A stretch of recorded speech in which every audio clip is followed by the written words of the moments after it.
I get to relax, enjoy some light-hearted stories, and let Ellie teach me about fashion too. That's Saturday Morning Live, every Saturday, 10 till 12. Only on GB News, Britain's news channel.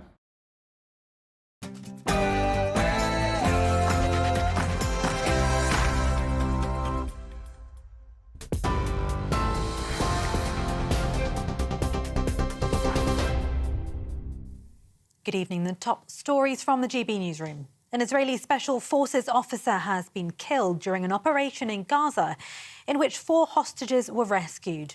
Noah Argamani, Almog Mirjan, Andriy Kozlov and Shlomi Ziv were recovered by the IDF. The 4 had been held in 2 houses in a residential neighbourhood of Al-Nusrat in the central Gaza Strip after having been kidnapped by Hamas on the 7th of October. If you're watching on television, this is the moment one of the hostages, Noah, was reunited with family, and she also received a phone call from the country's president, welcoming her home. Israel's Prime Minister Benjamin Netanyahu turned up to the hospital to see the hostages and their families. He has said his country won't give in to terrorism and remains committed to bringing all of the hostages home. Meanwhile, thousands of people have gathered along Whitehall in London for a protest in support of Palestine, calling for an immediate ceasefire in Gaza. Those who marched from Russell Square to Parliament included children, parents, elderly and the disabled. Marching outside Downing Street, protesters waved flags and placards and chanted slogans, including, "In our millions, we are all Palestinians." Various speakers, including the Palestinian ambassador to the UK, gave speeches from a stage outside of Parliament.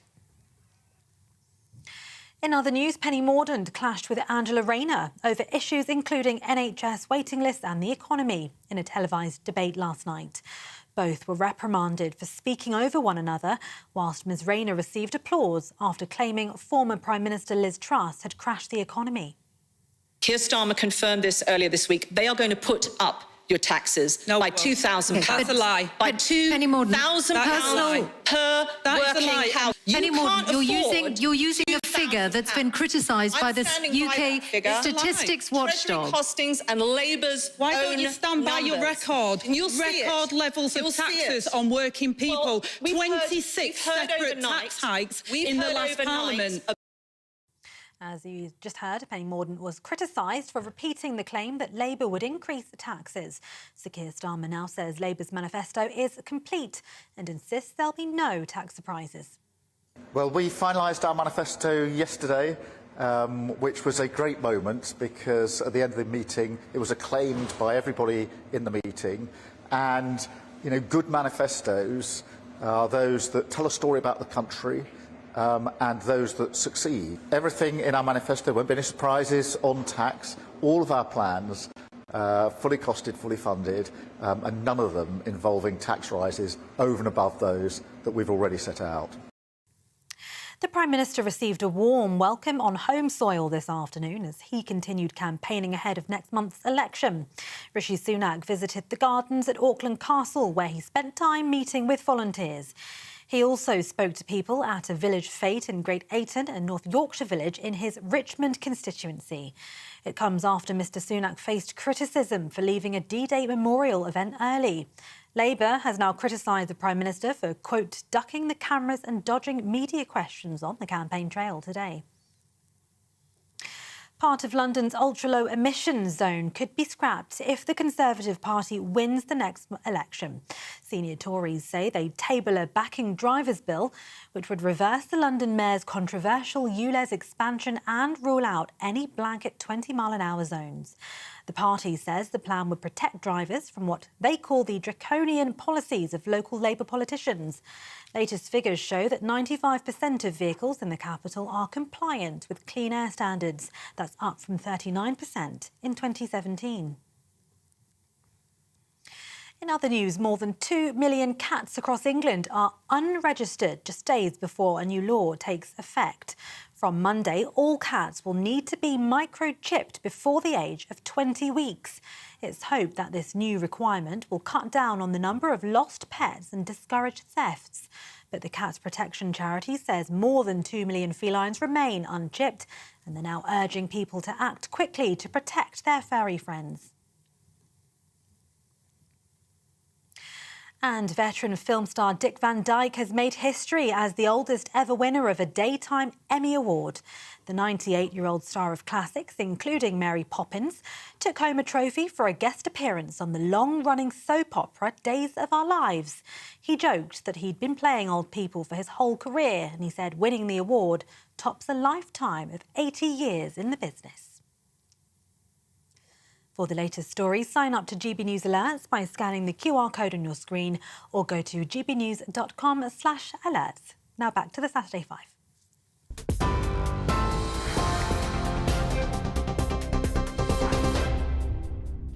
It's Saturday night, and this is the Saturday 5. I'm Darren Grimes, along with Albie Corner, Benjamin Butterworth, Dr. Renee Hodekamp and Ella Whelan. Tonight on the show, Farage beasts BBC debate. Claiming that men have ovaries is degrading. May the woke be with you. Yet again, DEI ruins another franchise. Hippie Greens have ignored the maternity scandal. And I'm speaking up for the elderly. I think we should let people over the age of 80 stay in the House of Lords. It's 6 p.m. and this is the Saturday 5.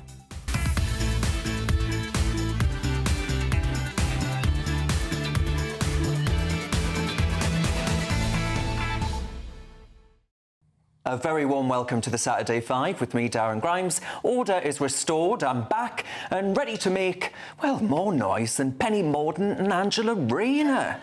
I mean, they got up to it last night, didn't they? Right, folks, the premise of this show is very simple. Each host gets 60 seconds to outline their argument about a chosen topic. Then we all pile in and the fur starts to fly. And of course, we want to know your views as well. Send your views and post your comments by visiting gbnews.com/your say. I'm in it. Get involved. Right, let's get this show on the road. Who's going to lead us off tonight? I'm going to be leading us off tonight. I'm back. And guess who else was back last night? Nigel Farage, the newly minted leader of the Reform Party, was the clear winner of the BBC's election debate last night, according to the BBC's own polling done by the think tank called More in Common. Apparently, according to the polling, 24% of BBC viewers watching the debate last night thought that Nigel Farage won the debate. He did get one particular stinger in when he called Keir Starmer something quite funny. We're just going to get that clip for you right now. It's hilarious. I think this has been one of the worst general election campaigns so far between the two main parties I've ever seen in my lifetime. It isn't just that their leaders are dull, very dull in the case of Labour. I mean, sort of Blair without the flair. I mean, the real leader of the Labour Party is here tonight on the stage. At least she's got some personality. Blair without the flair, indeed. What does this mean for the troubled Tory leader, Rishi Sunak? What does it mean for the Labour Party? Who knows? But there was one clear winner of last night's debate, and that was Nigel Farage. Benjamin Butterworth, Blair without the flair. Well, look, it's good to have you back on the show. I know that you were the future once. Now, meow. I watched this debate last night, and I have to say, I'm not sure if I didn't have to, whether I would have. I think it was very difficult for any of them to make a real impact when you have a seven-way, and I don't think having Wales and Scotland's leaders in there made much sense, because most of us can't do anything with that information. They should do ones for the devolved nations, I think. But look, Farage has this advantage that he can almost be a commentator on that stage. He can just point out the problem, and no one really expects him to offer a resolution, because that's not the position that he's in. I think actually Angela Rayner came across very well, and I suppose I would say that, but I thought she was much more put together, much more impactful than maybe I had expected. But the truth is, none of it mattered, because the only thing anyone's heard is that catastrophic D-Day comment behaviour by Rishi Sunak and the apology, the comment by Penny Mordaunt. And I think once she'd had to apologise to the Prime Minister, the rest of the debate was going to have little impact. If we think about the fact that Penny Mordaunt was in that debate, a Brexiteer, Ella, and she actually was not able to answer the question on migration, I think, particularly well. In fact, she started talking about the Conservatives cutting taxes before she got onto migration. Why do you think she was so flustered by that question? Well, they're obsessed with tax. I actually tweeted saying, please just stop talking about tax. It's not that it's not an important issue, but it's the place where politicians feel safe because it's not very interesting. They can't do very much with it. There's nothing revolutionary going to come out of a conversation about tax. But with the immigration issue, obviously Penny Mordaunt is aware, as many Conservatives are, that they've monumentally failed in all their poor attempts to get to grips with it. And unlike Farage, who is a kind of natural political animal, he made this quip at the end about, I don't need an auto-cue, which was funny but true because I thought Angela Rayner looked terrified when she was giving her last speech, really wanting to stick to script, and it just didn't feel natural. Whereas, I don't agree with his politics, but he's somebody who has an ideology and he gets it, and I think that's why he's able to just quite authentically put his view forward. And I think that's the key. I don't think, Benjamin, that he did so well just because he can stand there and say whatever he wants. I think he did so well because he can stand there and speak without having to have cards. You saw the Green Party leader having to look at her cards throughout a sentence. She couldn't say one sentence without looking at her cards. He speaks naturally. He speaks to what the man on the street actually believes and hears. That's why he's a natural, and that's why he did so well. And he's been doing it for 30 years, almost as long as you sort of disgrace this planet. Like the fact that he says, I'm not a career politician, he's been doing it for 30 years. He's definitely a career politician.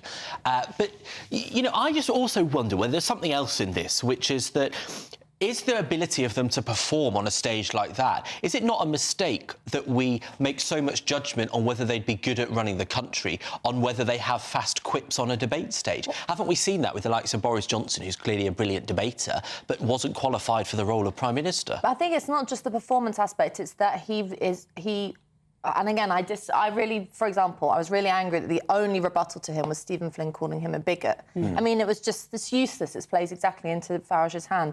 I wanted someone to take him up on the immigration issue on a substantial level. But it's not just a performative thing. It's the fact that he has something that he believes in, whether you agree with it or not, and he's able to articulate it. Labour doesn't know what they believe in. The Conservatives don't know what they believe in. The Lib Dems are shaky, and the Greens want to talk about everything other than climate change. So the whole thing feels weird. Which is bizarre. Yeah, because Nigel did make some claims which have been fact-checked afterwards, like his claim that 40% of immigrants are dependents. That has actually been proven to be untrue. That doesn't mean that the question about there being too much immigration isn't a problem, but Darren, do you think he was given too easy a ride by the BBC? Absolutely not. I think Benjamin Butterworth did the casting of that audience. It was so stacked against Nigel Farage. Every time Nigel Farage spoke, they had this Churchill dog-like man shaking his head like this. And it was bizarre. Every single time he opened his mouth, it cut to this one bloke sat in the front row, and I thought, oh, well done, Auntie Beeb. You scripted that one quite well. Yeah. I thought it was very biased, actually. You watch the SDP basically say they want open borders and that immigration's not a problem because all of our services are provided by immigrants.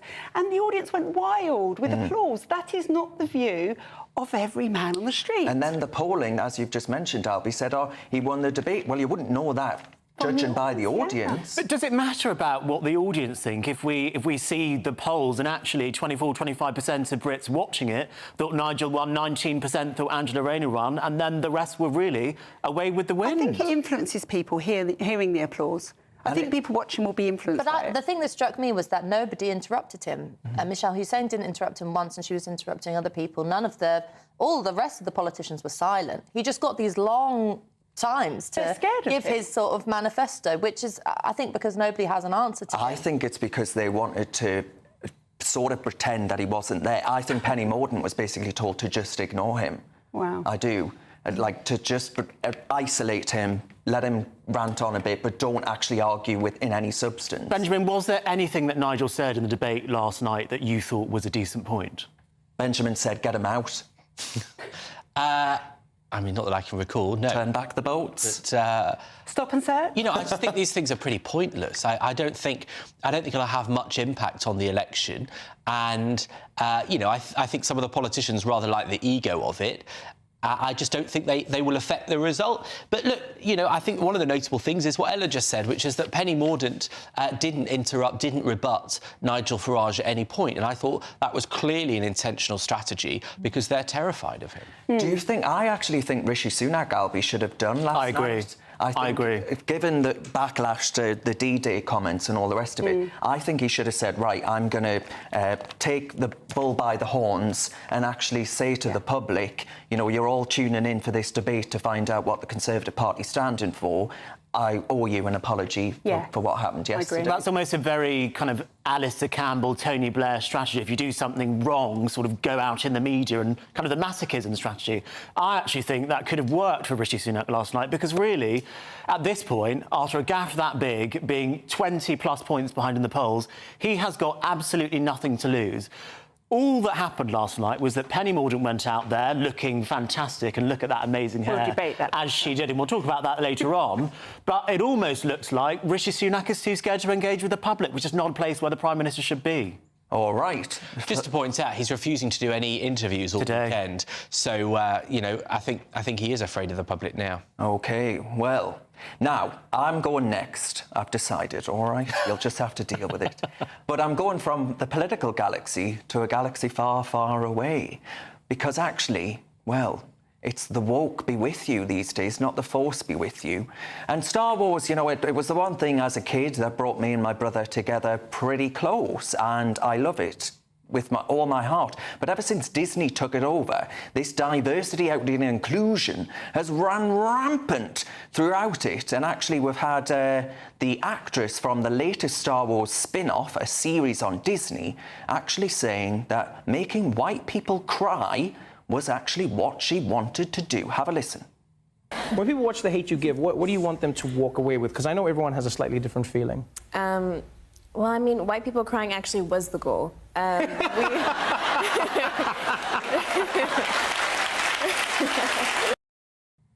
Yeah, so that diversity, equity and inclusion running rampant throughout Hollywood and ruining really good franchises. Actually ensuring, apparently, R2-D2, the little robot, you know, that scoots about and gets on the starships and all the rest of it, apparently that could be a lesbian now. I mean, the whole thing is complete and utter absurdity. I don't know why this identity politics has to run rampant through things that we all adore and hold dear. She's half white, this actress. This is what I don't understand. She's half Danish, then half African-American. I don't know how you could say the point of a piece of work that I've just done is to make white people cry when half of her family are white. But this is the problem. I have skin in this game, as you know, with a mixed-race child. Nobody ever sees a mixed-race child as half white. They see them as black. And so that's probably how she views herself. But aside from that, how have we moved to a point in society where two presenters are on stage laughing to black presenters at making white people cry? Ella, is there a broader point here that actually we've sort of gone full circle, where now actually we're saying, we used to say that to focus on the colour of someone's skin was rampant racism and therefore we ought to reject it. Now we're saying actually potentially the only thing that we should notice about a person is the colour of their skin. Yeah, and it becomes very performative because actually there's no... When we're talking about diversity, equity, inclusion, whatever the abbreviation is, you know, if you want to look at inequality in the film industry or any kind of the arts industries, it's class-based. Yeah. It's not identity-based. And so they don't really want to have a proper conversation about inclusion, and it becomes this sort of, as you say, identity politics game. And I think the main point is that I don't really think she was actually wanting white people to be sobbing, and it wasn't malicious, but it's just this silly kind of ruination of something that's meant to be entertainment and fun. I wouldn't go as far as to say Star Wars is art. I'm not as I love Star Wars. But, you know, it's a bit like Marvel or any of these things. It's things that people really enjoy, and actually escapism that you go to get away from exactly. the news, the world, into a different story, and yet it has to follow. And I think it's just it's turning people off. There's a reason why people aren't going to the cinema. But also, is it not? We're talking about diversion, equity and inclusion, but actually it's the complete opposite to that. It is you know, excluding people. It's actually dividing people. Once again, by the colour of their skin, we are teaching people to not like each other. I mean, Benjamin, as you know, the only reason you're on this panel is because of our diversity, equity and inclusion policies. So you must be in favour of it all, are you? Am I the token heterosexual? I'm not. The audience is stunned at home. Wife and kids. You know, I think that clearly she's making a joke, right? And I thought people like you were meant to say that we don't cancel comedy. I'm not saying that she should be cancelled, but the director also said we're going to make it the most gay Star Wars yet. Why does R2-D2 have to be gay? Well, I mean, look, I've never seen Star Wars, and beyond the very basics, I know nothing about it, and I'm not likely to turn it. The films are like 3 hours long. It's far too much like commitment for me to be able to cope. But you do know who R2-D2 is? That's the robot? That little one. Yeah. But aside from Star Wars specifically, look, I think these films, you know, they've always had these messages in them. It's nothing new. It's just that we talk about them more, and maybe it's more common to have those messages. But I think that, you know, the idea that you should have diversity of that nature in films is really important, because it sets a good example to lots of people that are watching them. RP, do you agree with that? And can I just say, why would it make more sense to say that there should be no character who were gay or lesbian, which is obviously a relatively common characteristic in people? That it is more strange that Disney, until only a couple of years ago, had never had a character of that description in any film. Well, that's because why Disney make a robot gay? No, I mean, sorry, I mean all Disney films and cartoons and TV programmes, there had never been a notably gay character, you know, one for whom that was explicit. But Benjamin, years ago. then why make a robot gay? You know, why not make a lead character gay and just have them falling in love with someone in the film? Like, it doesn't need to be a big thing. We've got to a point in society where it's normal. No, I'm not. I'm saying make it authentic. Don't just say a robot is gay for the sake of it. I agree. All right, folks, still to come tonight, Labour want to overhaul the House of Lords. But how will they do it? We'll find out. You're with the Saturday 5 live on GB News.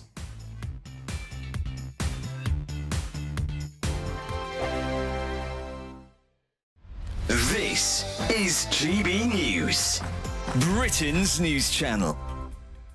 Today we've got two fantastic individuals who have invented a teddy bear to help children who are suffering with mental health. Yes, so Lynn and Samantha Crilly came up with the idea for the Trouble Muncher toy following Samantha's own battle with an eating disorder and OCD. Yes, the teddy comes with a notepad and encourages its owners to write down what's troubling them, and then they can pop the note into the rucksack on the bear's back. I struggled with mental health most of my life, actually, and oh no, it's fine. I've got one. I feel quite sorry for you. But and one thing I always did was message my mum, and it was a thought disassociation kind of technique. I would message you. Even now, I message you thoughts that come into my mind, but massively when I was younger.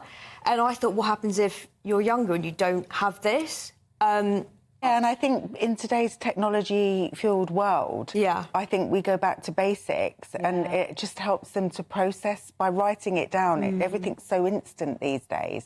So it's like an indirect way of telling your parents how you're feeling, what you're going through. Such a great idea. What's the feedback been from parents who have got a Trouble Muncher for their kids? What you've got any stories? It's been really good. In one household, he sits on the kitchen side, and I think during the day, the parents, the children put their worries in, or at night, and then they know that their parents will look at it during the day. And it's gone into some schools as well. You'd imagine you'd want one of these Trouble Munchers in every classroom and in every school up and down the country, because children who are being bullied, for example, who feel like they can't tell their parents, they're too embarrassed to talk about it. This is such an important tool, isn't it, for children to communicate that?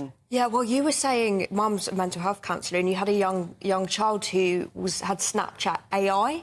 So you talk to an AI in Snapchat, and that's what they talk to now. The People's Channel. GB News is Britain's election channel. And when the big stories break, we're tackling them on Britain's newsroom. When we disagree, and we disagree a lot, it's even livelier than normal. We don't disagree that much. We do. His comedy, though, is revolting. I knew her, unlike you. That explains Beverly Turner's temperament. It's a bit frosty in here, isn't it? He'll have one of me one day. For dartball practice. Britain's newsroom on GB News. Weekdays, 9:30 a.m. GB News, the People's Channel, Britain's news channel. I'm Patrick Christie's. Every weeknight from 9, I bring you 2 hours of unmissable, explosive debate and headline-grabbing interviews. What impact has that had? We got death threats and the bomb threats on. As time passes, She could have saved Storm. You made my argument for me. My guest and I tackle the issues that really matter, with a sharp take on every story. Went everywhere. something practical could be done. Or I can become something different. Patrick Christie's tonight from 9 p.m. only on GB News, Britain's news channel.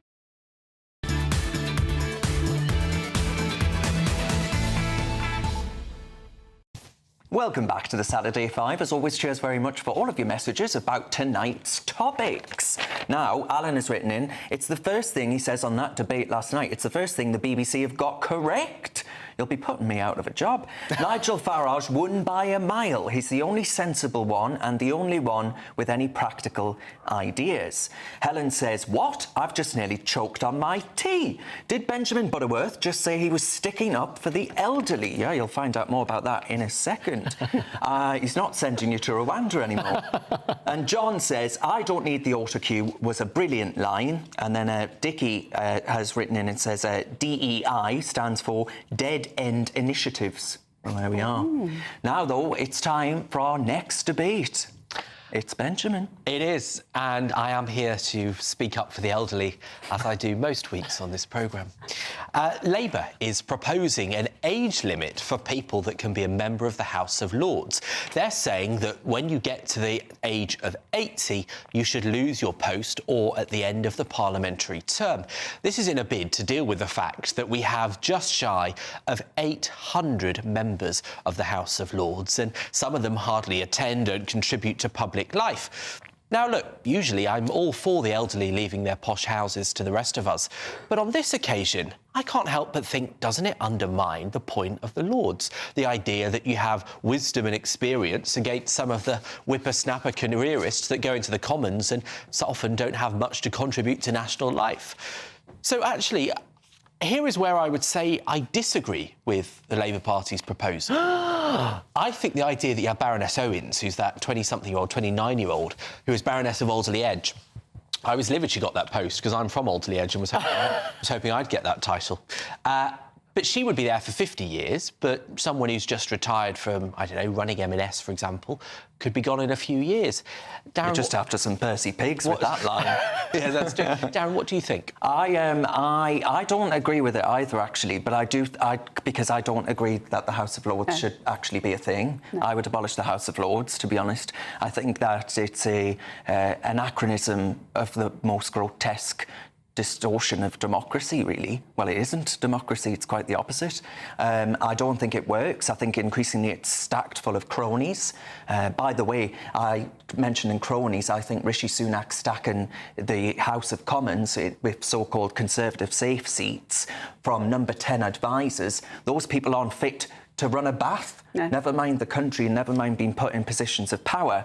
So I think the whole thing is an absurdity. I think the Labour Party should have been bold and brave and gone ahead with what Sir Keir Starmer actually said he was going to do, which was the abolition of the House of Lords. But then wouldn't you be a little bit concerned if there was an elected second chamber that it would compete with the Commons in a similar way to we see the two houses in the United States of America? Look, I take the points on it being anti-democratic. It is, in a way, anti-democratic. There's not really a defence for it. But it does work at doing the job that it's meant to do, which is scrutinise the legislation of the Commons. And should they be fired at 80? Yes, I think they should be fired at 80, because the Lords is too big. And there needs to be a way that we get rid of Lords, and you can't vote them out. So having some sort of limit on how long you can stay in there seems sensible to me. I think it's just ageist, number one, to use that overused term. But, I mean... Benjamin is, by the way. There's a limit to what you know when you're in your 20s compared to what you know when you're in your 70s, if we're talking about knowledge. But I think the House of Lords should be abolished and don't put anything in its place. Labour has always argued that, Keir Starmer argued, abolish the House of Lords, but have a second chamber that was elected or whatever, which is really not changing very much. The whole point of, commitment to direct democracy is that the House of Commons works properly, represents the people properly. Politicians actually believe in democracy, and there's a direct relationship there. A second chamber, whether it's hereditary Lords, whether it's appointed Lords, elected, I don't know, knowledgeable people, is always going to dilute that direct line of democracy from voter to MP.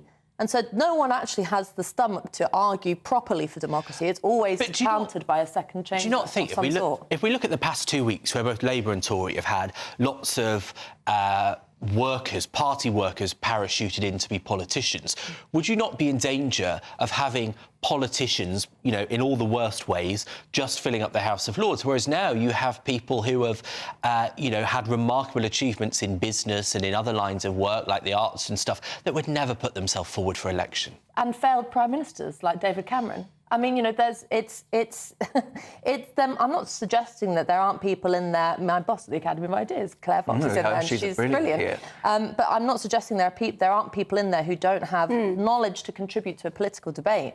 But it's the fact that they get more of a say than I do, and I'm just an average Jane, and they're an appointed lord. That's not fair. And we have absolutely no way of influencing that. And I think it's getting to the point now where the public are looking at these young people, 27, going into what is a meal ticket for life if they turn up every day. It really is.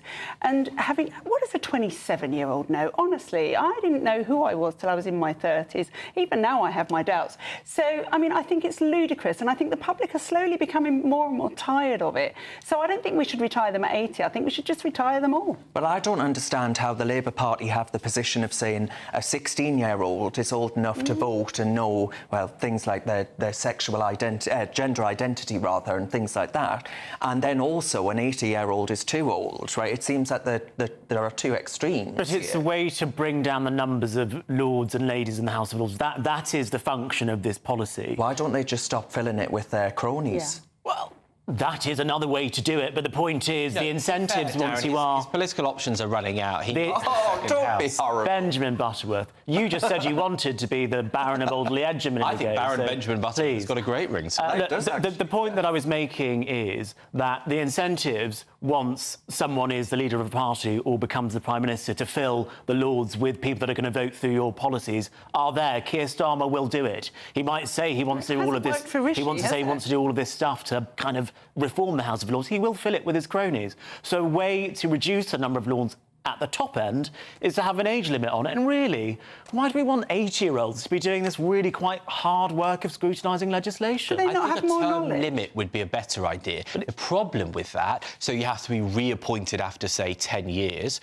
I think that would be a better idea. The problem is that then you get these people towing a party line, which arguably undermines the point of them being, you know, a chamber that looks over things. So why wouldn't you do what Ella said and just scrap it outright? Well, Keir Starmer's original idea was made up of people from the nations and the regions, which I don't think is a bad idea, because those are people that are engaged in a democratic way on the front line of politics, but in a very different front line. But isn't that just what we're doing with the mayoralties, for example? It's just diluting it and diluting it and diluting it. And, I mean, cronies don't have to be 80-year-old lords. They can also be young, go-getting local councillors. I mean, there is the problem at the moment is that no politician, whether appointed or elected, anyone involved in politics at the moment, has a real commitment to the idea of direct democracy.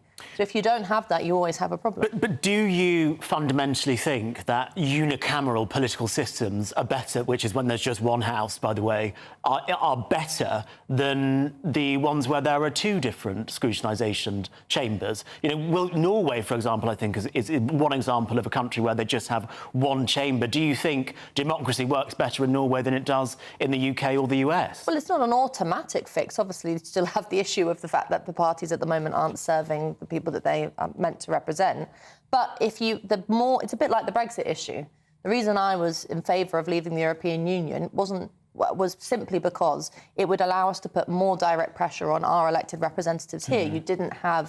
The British political elite weren't able to say, oh, sorry, not my fault, someone over there. So the more you can have pressure on an elected representative to do their job in the way that you want them to do it, I think the more you will get out of politics. So it's not like abolish the Lords now and everything will be wonderful. I mean, I think we should go for the crowd as well, but maybe that's another debate. But it's about the fact that it gives you a more direct line to put forward the arguments you want and not have it diluted. I mean, I'm not a fan of the Rwanda plan at all, but I think the fact that the Lords made it their business to stop it showed the problem that you know. But it got through in the end, though, didn't it? I know, but after being, wasting so much time and being sort of stripped of all its teeth, and it was, who are these people? Why are they allowed to do that? I think it was pretty outrageous. But somewhat refreshing to hear Benjamin Butterworth actually speak about the elderly and not wish them to be... And disagree with Labour. Yeah. That's what I'm more shocked about. Yeah, there goes his safe seat. I'm never going to get a place in the Lords because I'm clearly not enough of a crony. No,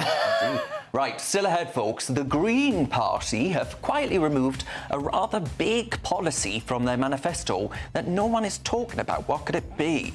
Find out after this break. You're with the Saturday 5 live on GB News.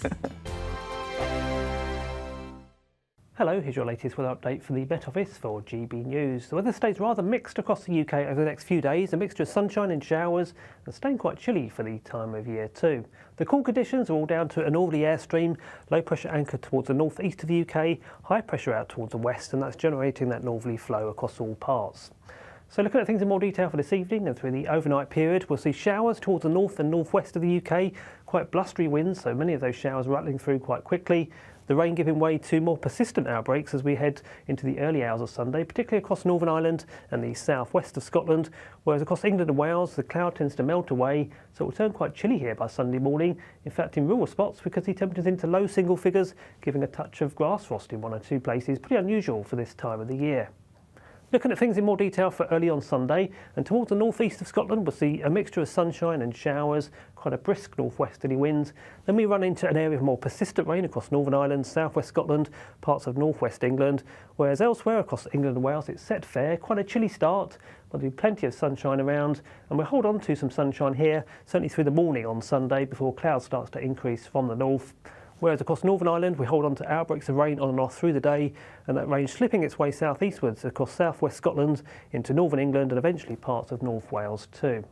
Further north it's a case of sunshine and showers towards the far northeast of the UK, and staying chilly here with quite a brisk northerly breeze. Temperatures generally no better than 12 to 14 Celsius, up to 20 though in London, that's 68 in Fahrenheit.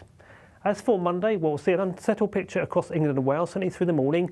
Outbreaks of rain gradually clearing away to the south and east, giving way to a mixture of sunshine and showers across all parts for the remainder of the day. And with that northerly breeze still in place, it's staying quite chilly for the time of year too.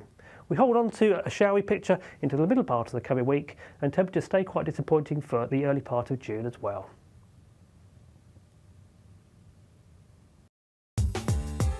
I'm Christopher Hope. From pop stars to politicians, I'll interview anybody in a pub who's got a political opinion. Join me every Friday on Spotify, Apple Podcasts, YouTube or gbnews.com, or wherever you get your podcasts. GB News, Britain's election channel.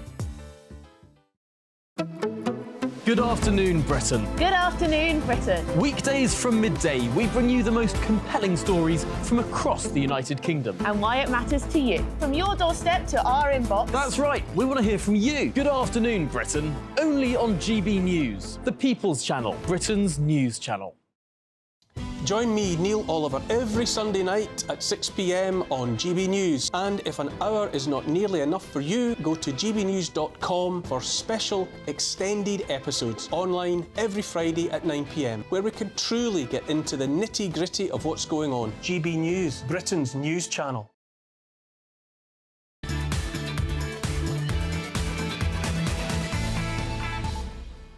Back to the Saturday 5. I'm being very unprofessional. I've just left your emails over here. And it's this one I want. Susan says, there is something wrong. I am an OAP and I love Benjamin. My word, that doesn't happen. Have Susan. Robbie says... I like this. Is 80 the age limit or the IQ? The IQ would get rid of the Labour peers in the House of Lords. Benjamin's shaking his head. Clive says there should be no age limits on anything. It should be on your capability. So much discrimination in the UK and not enough in the USA, dare I say. And John says the House of Lords should not be a retirement home for ex-MPs. It really is the most glorified retirement home in the country, isn't it? You get 300 quid a day for turning up.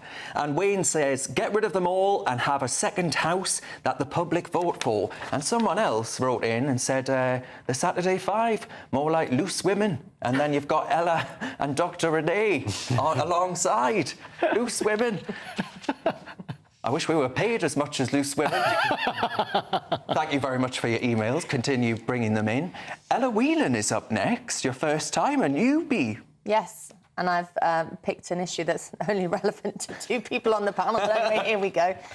So nobody seems to have picked up on this, but the Greens in their manifesto and their literature, policy literature, had a really quite astonishing argument. And I'm going to read this to you. They said that we will work to reduce the number of interventions in childbirth and change the culture of the NHS so that birth is seen as a normal and non-medical event. Now, that might just sound like, what's the problem with that? Lots of people have birth and lots of women have birth in different ways. But this is coming after months and years of news of the maternity scandal in NHS trusts up and down the country, where women and babies have been dying in horrendous numbers for reasons that should not have happened due to medical negligence. And whether it was the Donna Ockenden report or a recent report from the Telford Trust that said that normal birth was pursued at any cost by staff working in that NHS trust. This Green policy announcement arguing for less intervention, less help for women, and actually arguing that it was because things like caesareans were expensive, is disgusting and just shows how little they understand about the actual serious issues facing women who are going through having kids, as I know at the moment, being pregnant again, are facing. And it was just quietly taken out. Nobody noticed anything. And I just wonder what people think about the fact that we talk about the NHS so much and austerity and money into the NHS. This seems to be blaming NHS lack of funding or lack of resources on women and suggesting that we shouldn't have help during childbirth because, what, it's too expensive? Renee? Oh, look, I'm going to agree with you 100%. And as a doctor, obviously, I see women that have had the most horrific birth experiences at the hands of their local midwives and hospitals. I was left alone in a room to give birth, alone. My baby was born with no one in the room because they just didn't take me serious enough when I told them I was about to give birth. We have to listen to women, and things have changed then, and hopefully things are getting better. But this obsession that women are just acting up, but, you know, they need these interventions because they're too posh to push, or they're just not brave enough. It's just, this wouldn't happen if real men actually gave birth. It wouldn't. It's as simple as that. It's because it's women. And the Greens, what has happened to the Greens? Why don't they just care about the climate? Well, I mean, that's an interesting... I know I'm asking 3 young men to try and put yourself in the shoes of a woman giving birth, but actually it's about more than that, which is that you have this sort of competition between resources, which everybody knows in the NHS are, you know, being fought over, let's put it that way, and the idea that patients should pay for it. So, I mean, Darren, even on a sort of global scale in the NHS, isn't this a bit shocking? It's a bit victim blaming. Oh, it is shocking. It is totally shocking. And the fact that it's got so little coverage as well, and you've got middle-class people sort of applauding like demented seals, saying, I'm going to vote for this Green Party, without actually looking at the really horrible consequences that would be borne out for women, for example. There are other consequences. You know, there's a real entryism by some of the most extreme people, I would argue, in this country, into the Green Party, shouting all sorts of Islamist chants and all the rest of it.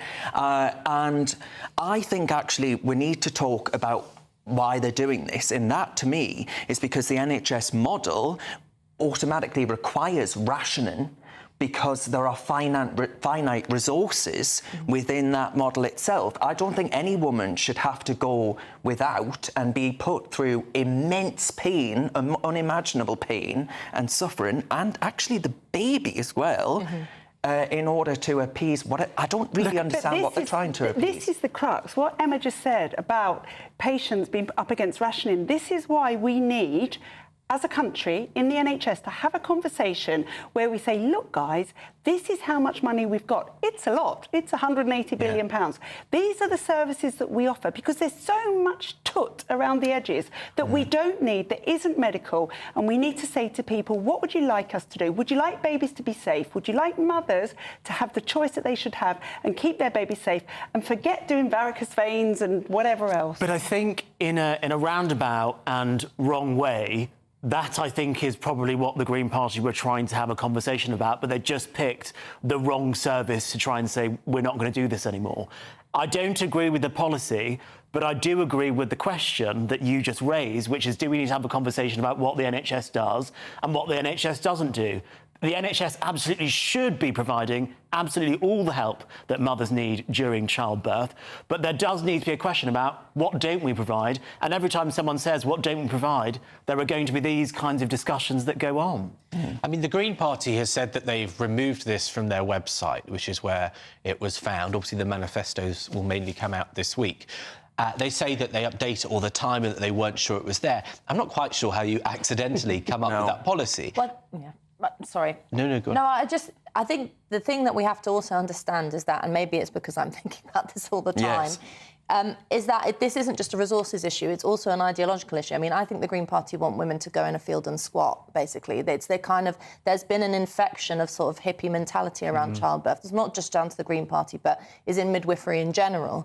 And it's kind of like an old-fashioned sexism that we think that childbirth should just be this thing that women have to do and labour over, and it's difficult, and that's life. When we have invented things like caesareans, epidurals. Yeah, I don't think people realise that even in the Western world today, childbirth and pregnancy are the most dangerous thing a woman ever does. Exactly. And can I just say, it shocks me, just quickly, that the idea that a GP, a professional doctor giving birth, wasn't listened to. You know, if you weren't listened to in that experience, that incredibly sensitive moment, then what chance does a regular woman trying to express Or someone on here corrects you. At that point, I wasn't a doctor. Sorry. Right. OK, folks, still ahead, can men have ovaries? Well, there's a question for Benjamin Butterworth. You're with the Saturday 5 live on GB News.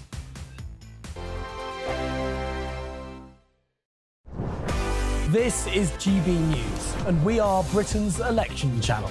This vote may seem to be about the politicians in the media, but it's actually about you. And we won't ever forget that. Join us up and down the country as we follow every moment together. Now, more than ever, it's important to hear all sides as you make your decision ahead of polling day. We're here for you. This is GB News. The People's Channel. Britain's election channel.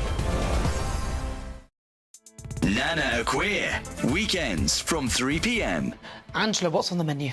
Well, the menu today really is the battle between King Charles and Prince Andrew about his home, Royal Lodge. It's gone on for quite a long time now because increasingly the place looks very dilapidated. No paint, raw under the way that the whole thing's built, and it's. King Charles gives him £3 million a year to have safety, and also another $1 million just to keep it going.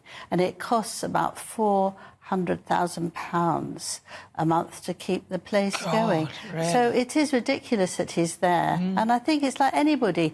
If you get to a certain age, his daughters don't stay there because they stay in London, you get to age when you downgrade.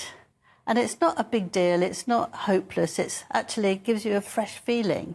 And I think it's very silly that he won't do it, but he's determined not to, and the King is determined to, and it seems that if he doesn't listen and make all these decorations properly, that he's going to stop giving him the money, which would be very difficult indeed for him. Because every 5 years, isn't he meant to paint the outside and all sorts of things? And the Queen didn't give him much money in her will. It all goes to the heir. So Charles has got the money. And so, you just wonder how he'll manage, because he's only got, what he can do. How he'll manage? He can move somewhere cheaper like the rest of us. I mean, £400,000 a month.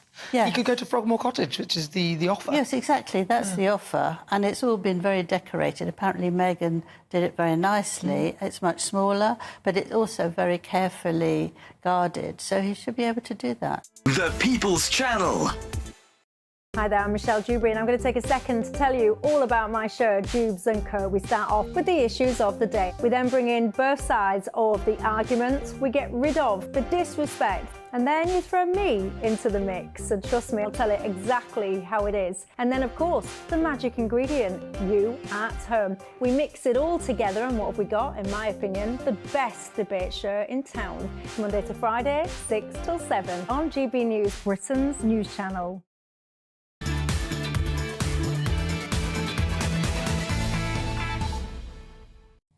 Welcome back to the Saturday 5. It's time now for our next debate. Dr. Renee, take it away. Oh, it rhymed. I'm a poet and I didn't know it.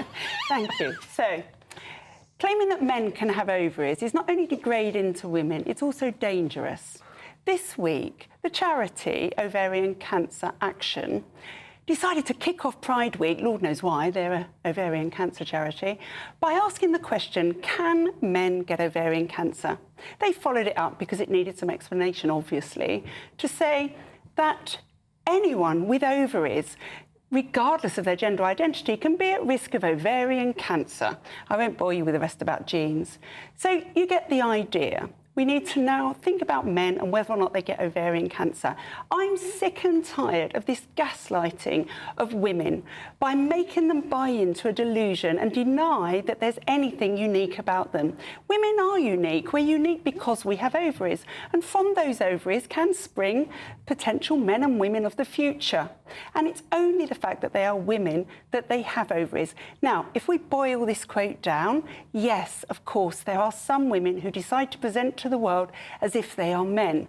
In all intents and purposes, everyone must believe they're men. But biologically, they are women and they have ovaries. And that's the important fact here. So let's just think about why it's dangerous. Up to 40% of women don't know they have a cervix. So if you reduce them to a woman with a cervix and then you call them forward in that way for their cervical screening for a very treatable cancer of the cervix, 40% of them won't come and are potentially at risk of dying because of this delusion and making men feel happy. I'm sure that the same applies to ovaries, because if women don't know what their cervix is, they probably don't know what their ovary is. So the only way to keep women safe is to actually and stop them dying at the altar of hurty feelings, because let's face it, that's what we're talking about, is to call them women. How do 40% of women not know they have a cervix? Do you know, you'd be surprised at people's medical knowledge, Albie. I mean, I'm in GP every day, and people often don't know things that we would think of as really straightforward things. People don't know sometimes what renal means. We call it a renal function. Is that liver? Explain it's kidney. Kidney. You see? There you go. Finished. Illustration A. Never mind. Ella, where are you at on this? I mean, in terms of the realm of medicine and biology, the key has to be, the number one focus has to be clarity. There can be endless dangerous consequences from mixing up the political realm of debates about gender identity, whatever side you fall on that, with the fact that when you step into a GP's office or into a hospital, you're not a citizen in the political world anymore, you're a patient, and you need to be treated as a patient, and the most important thing is your sex, whether you're a man or woman. That's why we have different blood tests. It's why we have different responses to medicine. I mean, if we were pretending like we were all the same and all that mattered was the name that we put down on the form, then people would be dying because you wouldn't be treating people properly. And I think, I mean, you used the word gaslighting, Renee. I think the most infuriating aspect of this is that we're told that if we want to speak in terms of truth, that men are men and women are women in a biological sense when it matters, that there's something wrong with that, something mean about that use of term dirty feelings, or that it's cruel. And it's the idea that doctors and nurses and staff in hospitals are being cruel by telling the truth is ridiculous. It's absolutely ridiculous. Benjamin Butterworth. But I think the failure to recognise some of the services that a transgender person would need, someone who appears to be something that's not how they were physically built, also has serious consequences. So Ian Duncan, who's a Conservative member of the House of Lords, his brother, who was born his sister, died of ovarian cancer.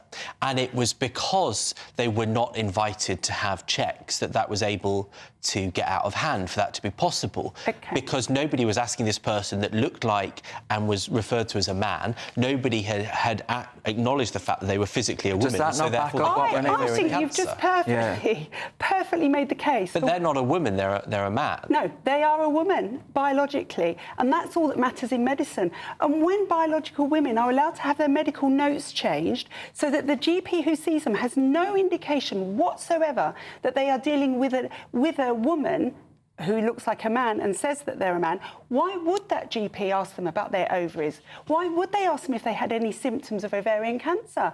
Who is the responsibility with? Once somebody's taken the decision that they no longer want to be seen as a woman, It's their responsibility. They know they're a woman deep down. But that's the point of this campaign that you started your monologue with, which is that they're saying anybody with ovaries. Now, in this case, that's a person that, recognises themselves as a man, but they also have ovaries. It's a woman. And they know they're a woman, Benjamin. They know. Well, they don't. But also, no one ever... Why are there never campaigns saying anyone with testes? Yeah, or a prostate. Or anyone. Prostate, yeah. It always... I think we have to acknowledge the political bias here, which is that this always centres around women and women's services having to give room to anybody. That's such a great word, anybody. I mean... All right.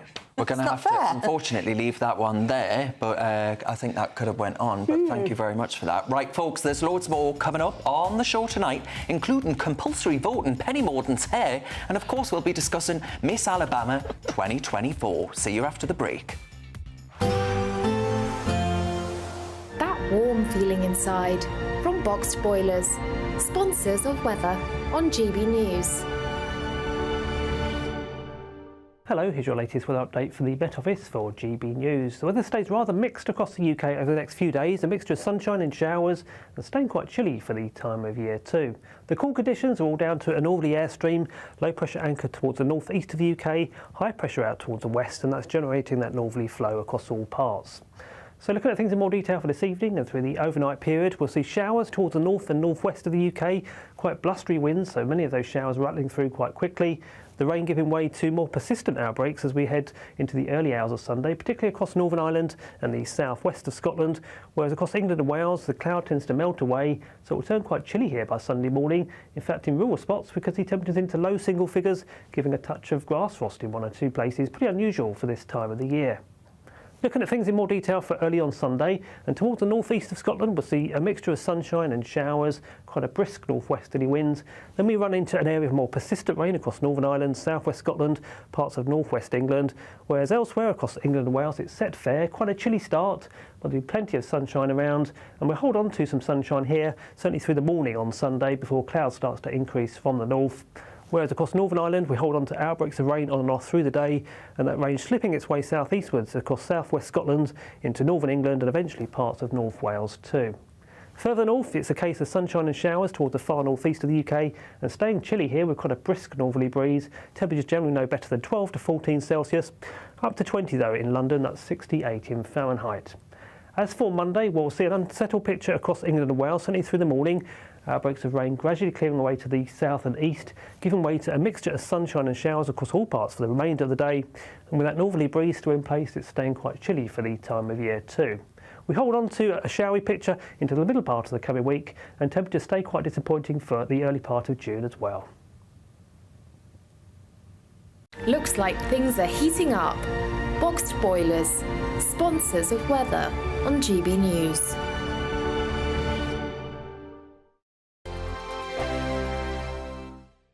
It's our summer spectacular. 3 top prizes that have to be won.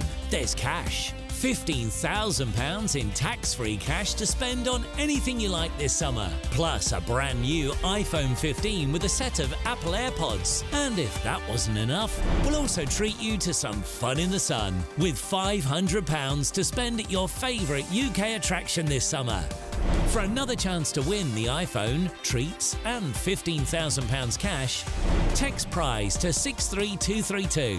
Text costs £2 plus 1 standard network rate message, or post your name and number to GB06 PO Box 8690 Derby DE1 9TT. UK only. Entrance must be 18 or over. Lines close at 5 p.m. on the 28th of June. Full terms and privacy notice at gbnews.com/win. Please check the closing time if listening or watching on demand. Good luck.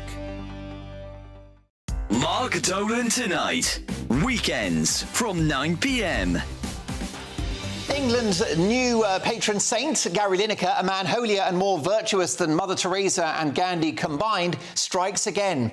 Never one to miss the chance of some moral posturing, goal-hanging PR opportunist Lineker has spoken out about tonight's Champions League final. He tweeted the following: "This is the first time I'll be cheering for Real Madrid in a Champions League final." The German side Dortmund have signed a 3-year sponsorship deal with weapons manufacturer Rheinmetall. Now, Gary Lineker is not a stupid person. Following a stellar career on the pitch, it was a storied transition to broadcasting. And let me tell you, he's worth every penny of that £1.3 million a year of licence fee payers' cash to introduce football clips. So how did it escape the attention of this bright man that our democracies and our freedoms are protected and defended by the weapons produced like companies such as Rheinmetall? In fact, we should big up, not cancel, Rheinmetall, who have produced some of the armaments which are now helping Ukraine. Well, I'm very confused because I thought Gary Lineker was very supportive of Ukraine and their battle for survival. But now he wants to take their weapons away. I'm very, very confused. After all, they're going to need weapons with which to defend themselves. They can't fight by sending off tweets like Gary does. Now, many people love Gary Lineker. He has over 8 million followers on Twitter. This idol of the progressive left battled HMRC in court to reduce his tax bill by almost £5 million. This latest Lineker rant about war is weapons-grade nonsense. Sorry, Gary, but you're firing blanks. The People's Channel.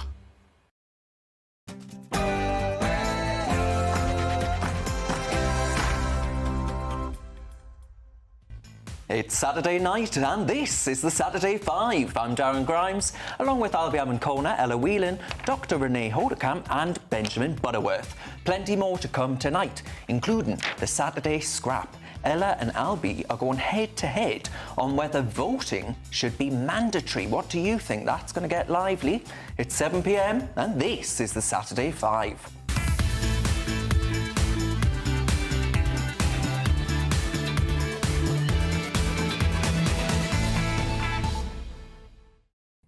Also to come on this jam-packed show. During last night's debate, we discovered Penny Mordaunt's hair has its own postcode.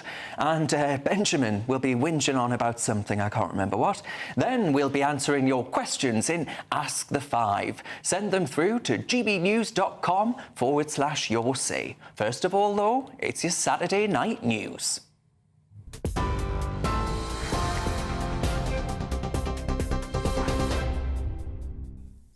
Darren, thank you. The top stories this evening. An Israeli Special Forces officer has been killed during an operation in Gaza, in which 4 hostages were rescued. Noah Argamani, Almog Mirjan, Andriy Kozlov and Shlomi Ziv were recovered by the IDF. And this is the moment that the hostages disembarked a helicopter after that rescue, and they were welcomed by cheering crowds. The 4 of them were kidnapped by the Hamas terror group on the 7th of October. Israel's Prime Minister Benjamin Netanyahu visited the hostages and their families in hospital. He says he remains committed to bringing all of the hostages home.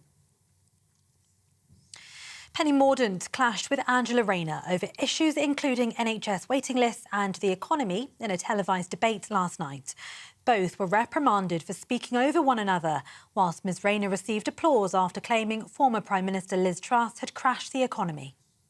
Keir Starmer confirmed this earlier this week. They are going to put up your taxes by £2,000. That's a lie. By £2,000 per working house. Penny Mordaunt, you're using a figure that's been criticised by the UK statistics watchdog. Costings and Labour's Why don't you stand by your record? Record levels of taxes on working people. 26 separate tax hikes in the last Parliament. Meanwhile, Sir Keir Starmer now says Labour's manifesto is complete and insists there'll be no tax surprises. Well, we finalised our manifesto yesterday, which was a great moment because at the end of the meeting it was acclaimed by everybody in the meeting. And, you know, good manifestos are those that tell a story about the country and those that succeed. Everything in our manifesto won't be any surprises on tax. All of our plans fully costed, fully funded, and none of them involving tax rises over and above those that we've already set out.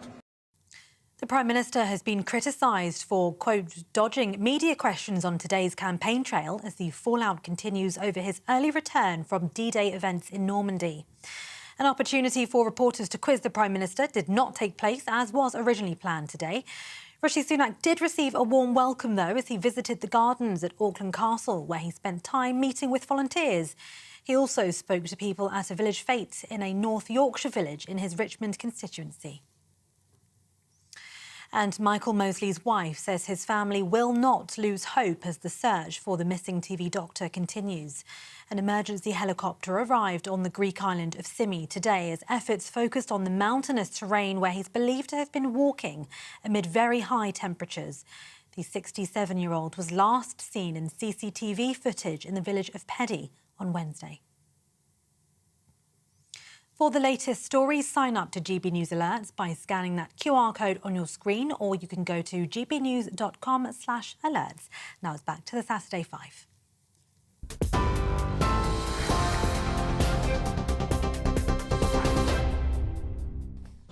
It's Saturday night, folks, and you're with the Saturday 5. I'm Darren Grimes, and I can promise that you're in for another very lively hour. I want to read out some of these emails before we go to our big guest.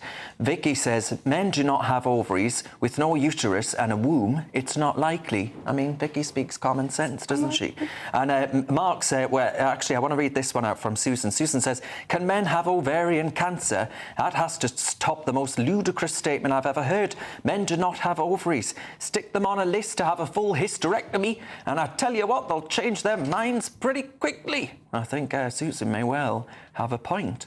Right, folks, we'll move on to our big interview tonight. Now, Rishi Sunak was heckled by a GP. We're talking a lot about doctors today, aren't we?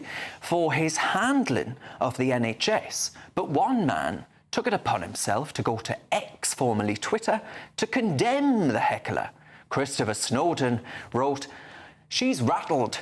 GPs know that pretty much anyone could do their job, and their little racket is coming to an end."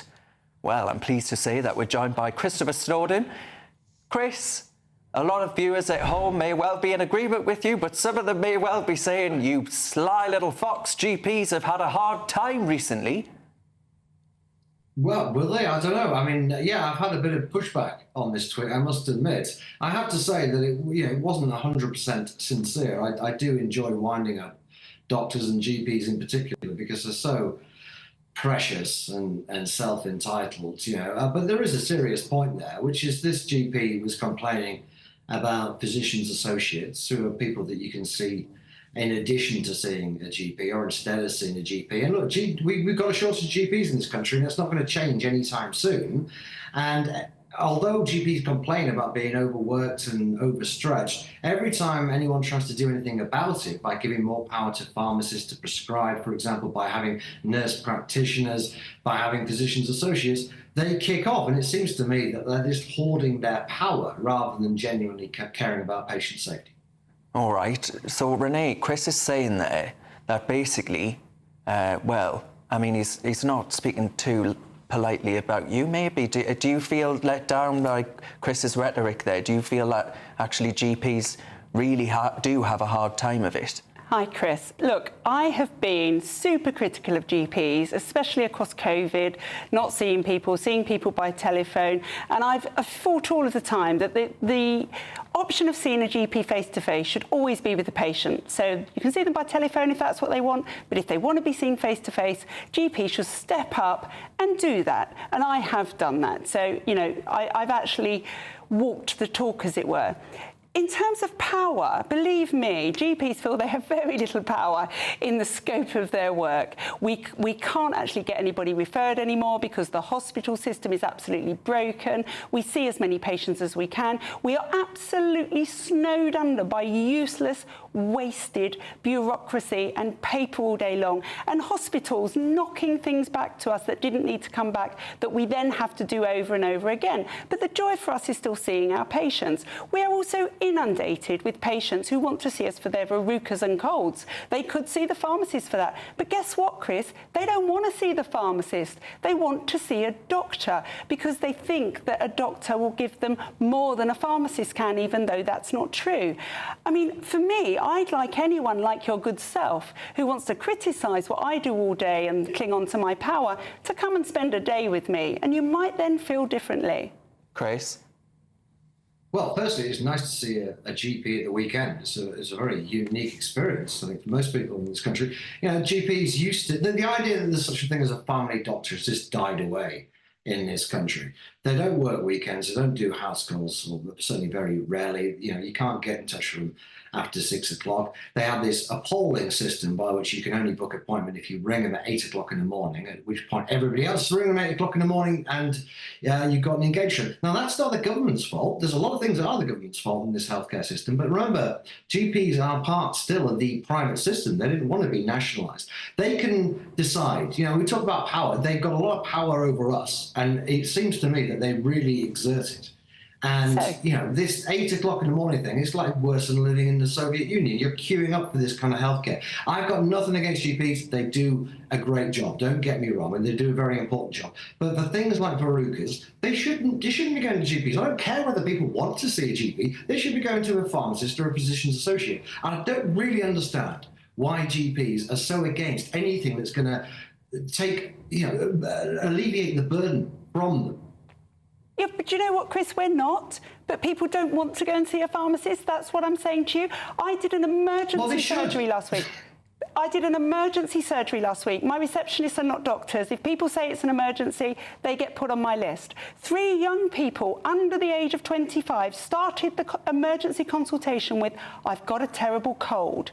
So that's what we're being, you know, blocked up with. They don't want to see a pharmacist. I send them back to the pharmacist, trust me, but that appointment has been used. But you're also wrong on something else you've just said. There are lots of GPs who only have this 8:30 in the morning system. My own GP that I'm registered at has it. It's awful. I absolutely object, and I agree with you.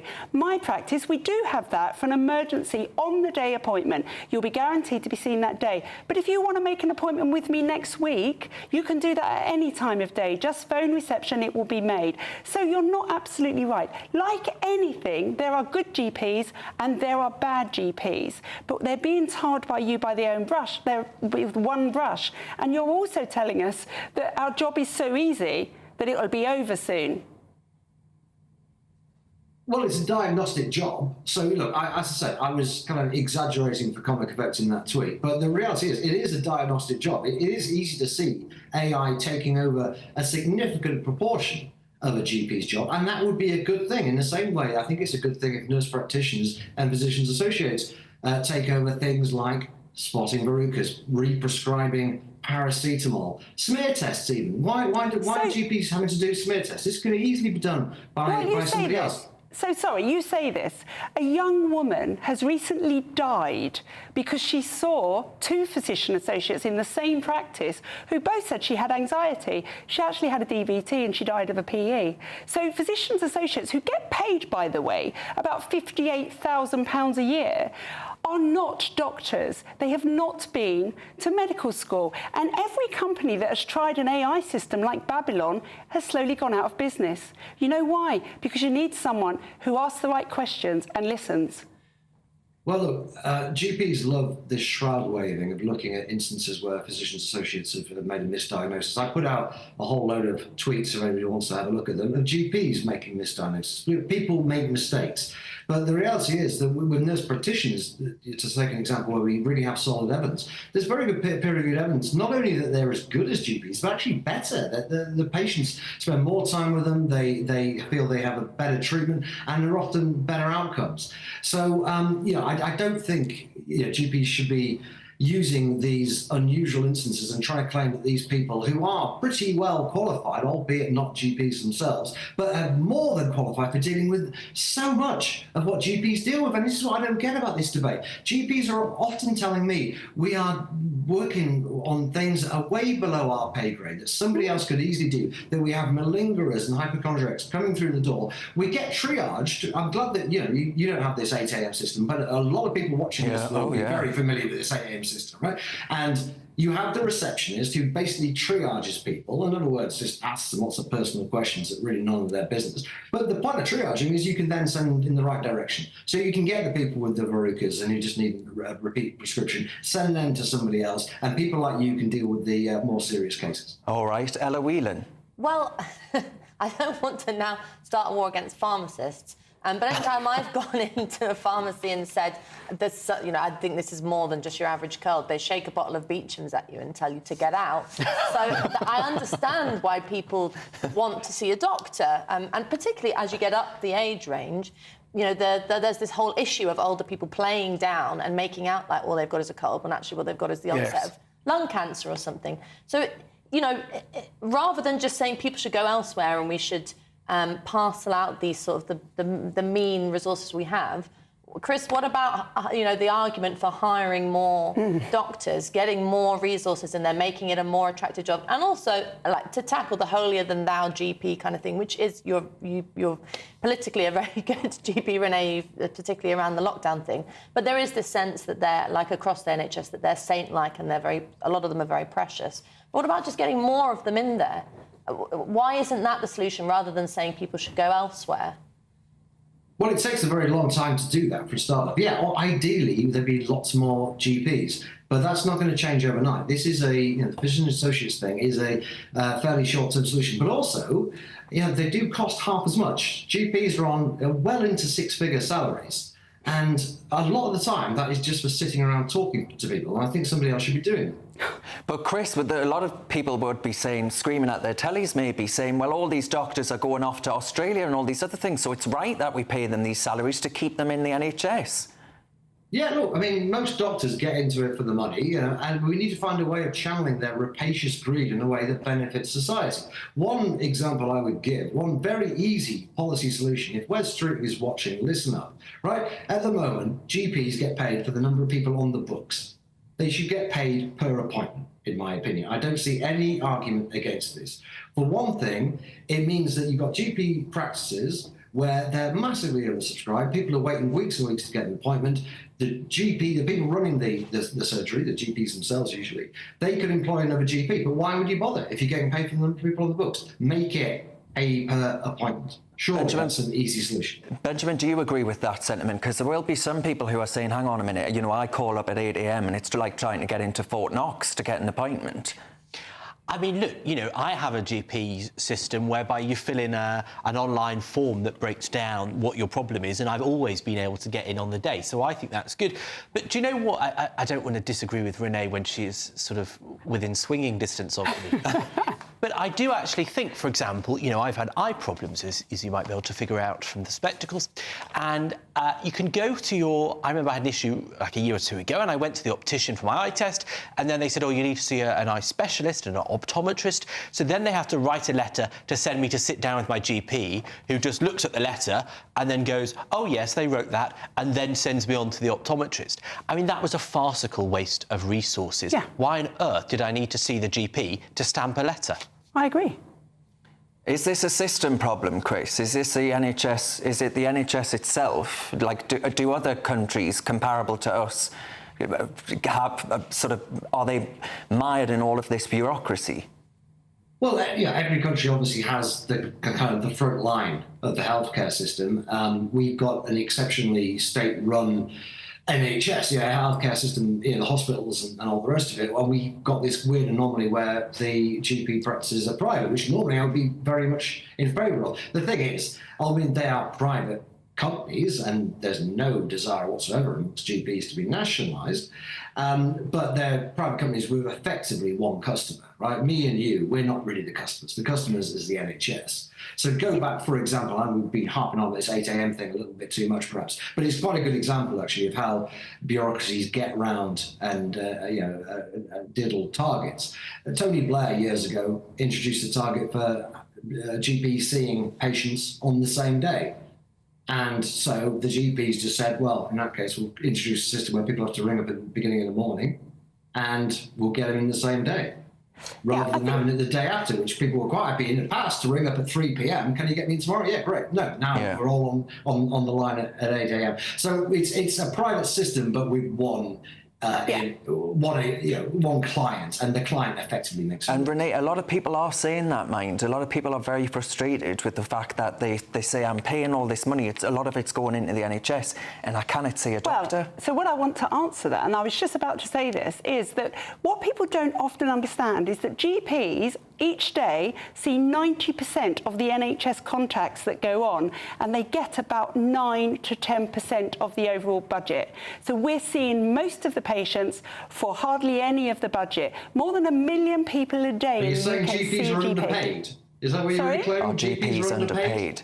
Underpaid. I'm quite happy with what I'm paid. I've never argued that I need to be paid more. But this is about budget allocation and how we use it. So we see most of the patients for very little of the budget, and yet people think that we're bad value. That's not bad value. What do GPs need budget for? Forgive me, you would expect budget to be spent on things like expensive surgeries or expensive drugs higher up the chain in the NHS, rather than a GP who is going to refer you on to someone else. Well, firstly, we treat lots of people, Albie. We don't refer... In fact, I refer probably just 10% of the patients I see. Are the treatments that you give particularly costly?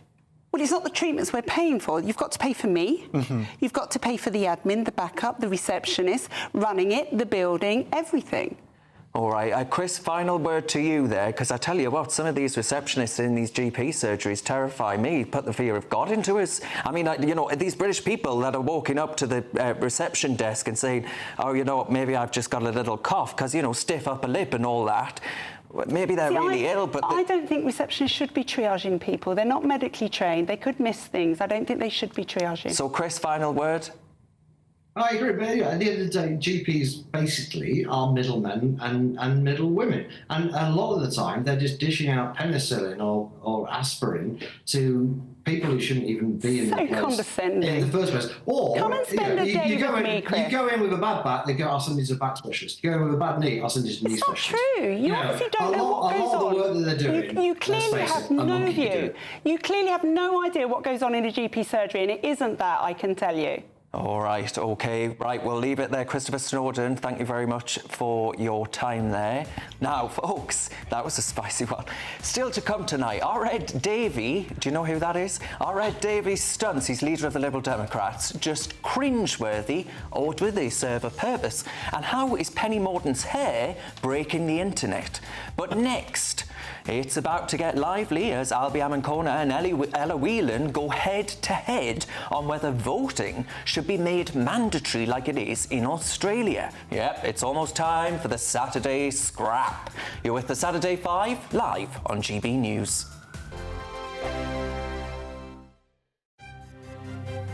GB News Breakfast, every day from 6 a.m. Joint CEO at the UK Sepsis Trust, Dr. Ron Daniels. Very good to see you this morning. Why is it with sepsis we sort of hear very little about it in day-to-day life until there's either a big story or a big tragedy? Why is that? Is it common? Well, it's astonishing, isn't it? We have a condition here that affects nearly 250,000 people across the UK each year and claims 48,000 lives. And just for context, breast cancer, and I'm not diminishing how horrible that can be, claims 11,000 lives. So sepsis is 4 times more prolific as a killer. I think the reason we don't hear about it is because it doesn't really belong to any particular speciality of doctors. It touches every aspect of healthcare, and therefore there's no professional group to be championing it, which means it needs an advocacy organisation like ours. My understanding is that it's when your own immune system starts to attack the tissues, but by the time people realise that their temperature isn't just flu or something, they can often be in quite a perilous state. It arises in people of any age, people with whether or not they've got underlying illness, and it can arise as a consequence of any infection. So it presents hugely differently. So what do we do? If you're concerned something is devastatingly wrong, there are 6 key symptoms to look for, and they spell the word sepsis. S for slurred speech or confusion. E for extreme pain in the muscles or joints. P for passing no urine, no water in a day. S for severe breathlessness.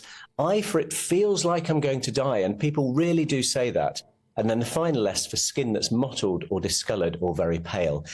Any one of those 6 in the context of infection, it's go straight to A&E. The People's Channel. In the GB newsroom, we bring you the news as it happens. With our team of dedicated journalists across the UK, GB News brings you accurate reporting of the day's topical agenda. When the news breaks, wherever and whenever it's happening, we'll be there. This is GB News, the People's Channel, Britain's news channel. If you want your news to be straight talking... This is the nightmare for the Conservatives again. Down to earth. It's not just Nottingham where this is happening, is it? And most importantly, honest. Hard-working, middle-class taxpayers, they'll get their book thrown at them. Then catch me, Martin Daubney, Monday to Friday, 3 till 6 p.m. on GB News, Britain's news channel. Join me, Nana Akweer, for an informative, interactive news programme with a difference. It's fun. It's true. You're not wrong. No one will be cancelled. Lovely. Join me from 3 p.m. every weekend, only on GB News, Britain's news channel.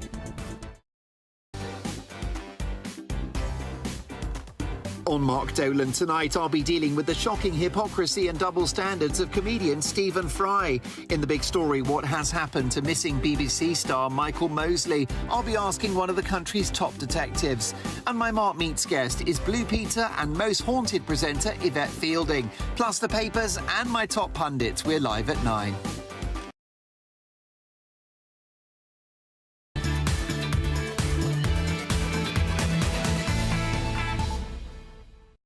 A very warm welcome back to the Saturday 5. As always, cheers very much for your messages about tonight's topics.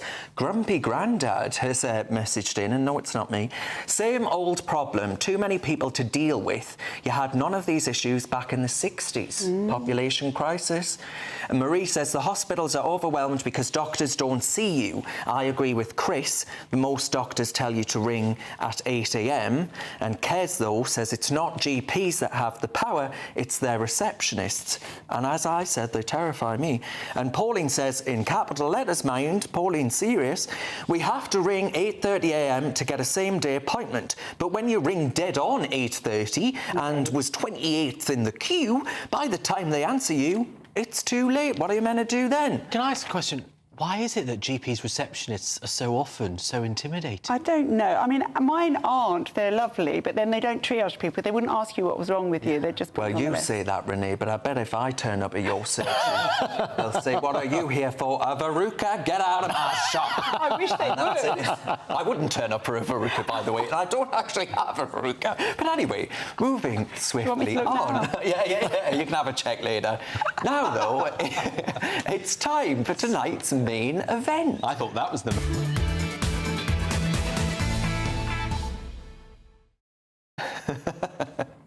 Should it be mandatory to vote? The election, of course, around the corner. Many voters are disengaged, disenfranchised, and they won't take part, disillusioned with the political debate. There are some countries around the world, such as our cousins in Australia, where it's illegal not to vote. So, you know, some people may go and scribble in there or write rude things in there, but they still have to go out and do it. So should we do the same here in Britain? Should it be mandatory? Albie, you're for the motion, so you go first. Yes, voting should be mandatory. It's worked in Australia. I don't see why it couldn't work here. We have a real problem in British politics, which is that so many people are disengaged from the political system, and then those same people complain about politicians not doing the job correctly, not working in a way that benefits them. But then we have such a high proportion of the population which doesn't vote. Whereas if we had a system like in Australia, where it was mandatory to vote, everyone had to take part in the democratic process, everyone felt that they had skin in the game, perhaps we would have a political system which better represents the will of the British people. Ella Whelan. No, I don't think it should be mandatory to vote. I think forcing people to the ballot box completely strips the power and will and importance of voting away from that political act. If you are being marched to go and give your vote with your hands tied behind your back and being forced to put your X or name or even to spoil your ballot, it means that your vote is worthless. I think that forcing people to vote wouldn't it wouldn't make the political system better or more representative, because it completely ignores the fact that the reason why most people don't vote isn't because they're lazy or they can't be bothered. It's because there is no one exciting in parliamentary politics at the moment. I mean, for almost all general elections that I've been alive for and able to vote for, I haven't voted. When I was younger, I used to spoil, but, I mean, even now, I think we don't count spoiled ballots in the same way that, for example, France does. We don't give them political weight. And I think the onus really, it's almost like a victim-blaming voters. The onus on why the faults of politics, why people are disengaged, shouldn't be just because we're not encouraging people to vote. It should be because politicians aren't getting the right ideas out there, aren't exciting people, aren't putting forward anything different. So, you know, making votes mandatory might make us feel better about the political system. It might make the numbers look a little bit better, but it will actually be corrosive to the whole political process of being involved. Well, you see, I think voting is so important it should be mandatory, actually, and I think it's actually really quite despicable, if I may say, Ella, that you don't vote in general elections and then you come on political shows like this and have a go at the government, and that's fine. But I just think that if you are going to complain about the way the country is run, but you don't vote in general elections, what's the point? Well, there's more to life than parliamentary politics. I mean, either I'm despicable or it's fine. You've got to pick one. I'm fine with being despicable. I think that it's, you know, if you really want to understand why people get involved in going to the ballot box and giving their vote, it should be about believing in someone, believing in a party, believing in an ideology. And at the moment, we've reduced it down to just simply believing in the voting system itself. It's completely hollowed out. I mean, if you look at the conversations about voting at the moment, you know, the row whether you should have 16s vote or actually post-Brexit, there was a sort of suggestion that older people there should be an age cap on voting. Disgusting. It is pretty vile, but we've also sort of fetishised the whole process of voting. Voting is in every 4 years or whatever it is important. Obviously, you know, I'm not suggesting that who runs the country and is in the House of Commons is irrelevant, but it's not everything that's to do with politics. And actually, most of the time, the more exciting, change-driven stuff happens outside of the realm of Parliament. Final brief word, Albie. Look, I think one of the most important democratic votes in this country was the Brexit referendum, and we saw people come out to vote who don't often vote, and it actually delivered what people thought was going to be real change. But then you go back to the system. They didn't deliver it. So what would you? But then you had this system of general elections, and voting share went back down again, and then we get the politicians that we vote for, and then the same people that complain about Brexit not being developed, i.e. you, just admit that you don't vote. No, you vote for Brexit. People in record numbers voted for Brexit, and they tried to stop it for years, and then it was eventually watered down to nothing. People voted in quite significantly large numbers in the 2019 election for the Conservatives, changed their rosette from Labour to Conservative, and they screwed that up as well. So really, why on earth would people in this upcoming election be bothered? OK, thank you very much to the two of you. We'll let the viewers decide who clinched that one. But I wonder, can I ask you, engage with that argument about Ella saying that actually the onus is on political people like you to make politics seem more interesting? I think the onus is on all of us. We are all participants in democracy. And I sort of don't like this argument that it's all on the politicians or the government to do something for me to make me interested in politics. No, you as a citizen, we are all citizens in a liberal democratic nation, and we are all responsible for the democracy in our country, and that's why the onus should be on all of us to vote, a legal onus, in the same way as it is in Australia. But then you can't argue that someone like Ella's not politically engaged, despite the fact she's not been voting, right? And it is an act in and of itself. It's a political act to not vote, is it not? Well, I mean, I think, again, I just don't think we should fetishise it. It's this thing that has to happen every 4 years under a creaking system that currently doesn't work. We've had rows about the House of Lords on this programme. We've talked about the fact that there's a lack, you know, how poor the leaders' debate is. There's a sort of lack of representation. And I think it's wrong to see the solution as just trying to force people to engage in this rubbish process, when actually you could say, well, what is it that's really at fault? If there were great politicians and great ideas, and not just the individuals, but I mean the party politics, big ideas, big ideologies coming from Labour, Conservatives, whoever, then people would... There are times previously when people really did march to the ballot box in huge numbers, when things mattered. At the moment, it feels like nothing works in this country and no one cares. I just think there's a bit of a complacency about democracy. People just sort of think it's going to be this thing that's always there. And so they think, oh, it's OK, I just won't vote. But you're cheapening it by taking away the will. Voting is important. All right, let's see what Dr Renee thinks. Yeah, so I find there are bits that both of you have said here that I agree with. I actually agree with Albie that if you don't vote, you shouldn't moan.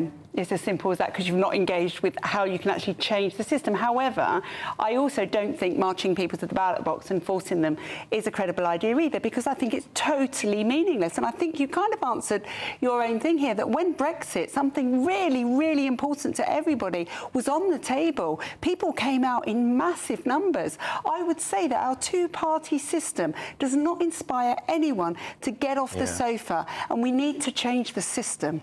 Benjamin?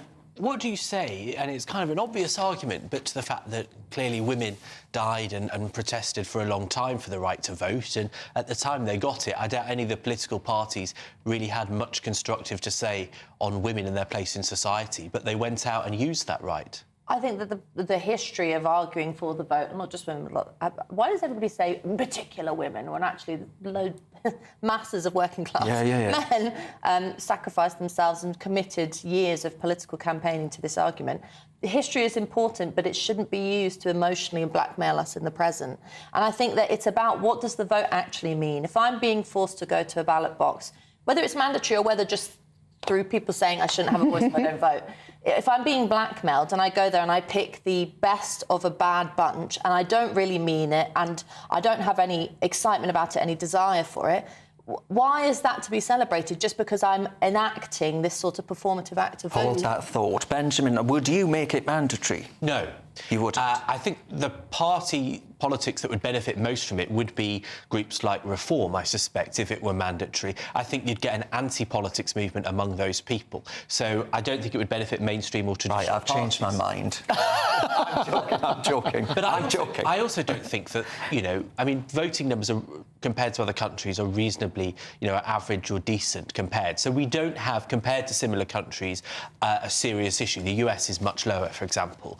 But I do think that a lot of those people that don't vote do so, not Ella clearly, but lots of them, because they don't care. It's not an interest. They haven't invested in some of the basics of how politics, you know, parliamentary democracy works. So I don't think most of them are making a grand statement. So then I'll be just very briefly, sorry, because we're running out of time, but I mean, come back to that point then. Surely, as Ella has said, you have to make politics want people to go to the ballot box, surely. Of course we have to. Of course politics has got to be interesting, but people have also got to vote. And I don't particularly care if there's a large proportion of the population who have more important things to do than watch politics shows like I do all of the time and aren't as interested in politics as me.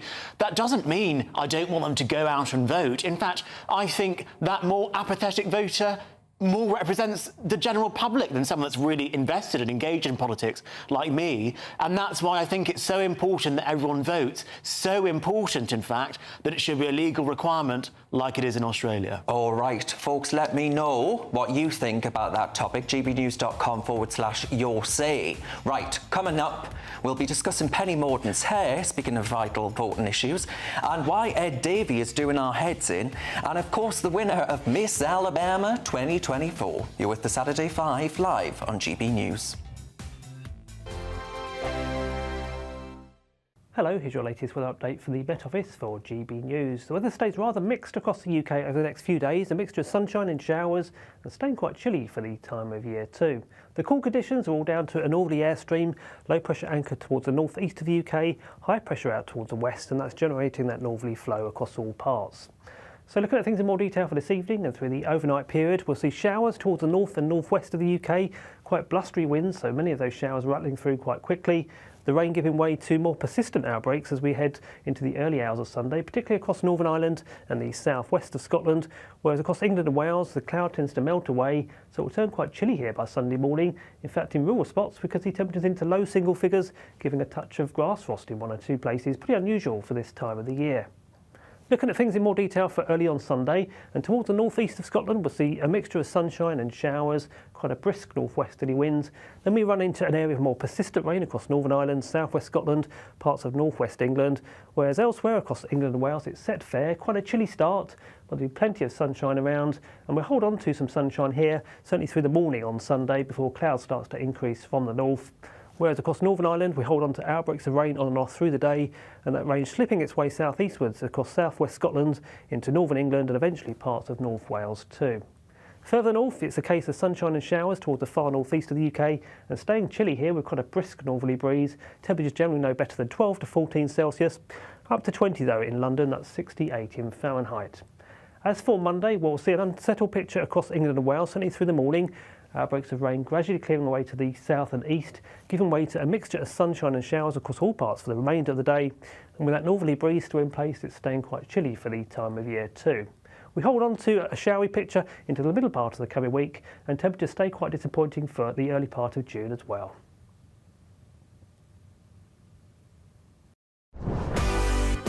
This is GB News and we are Britain's election channel. This vote may seem to be about the politicians in the media, but actually it's about you.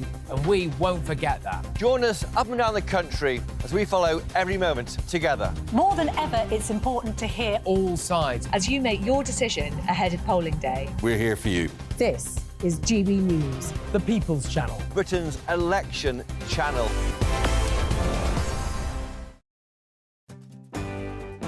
I'm Mark Dolan and this is GB News, the People's Channel, Britain's news channel. Every Saturday, 10 till 12, we'll bring you all of the news that you need to know. We'll also remind you that there is so much to smile about. It's my favourite time of the week. I get to relax, enjoy some light-hearted stories and let Ellie teach me about fashion too. That's Saturday Morning Live, every Saturday, 10 till 12. Only on GB News, Britain's news channel.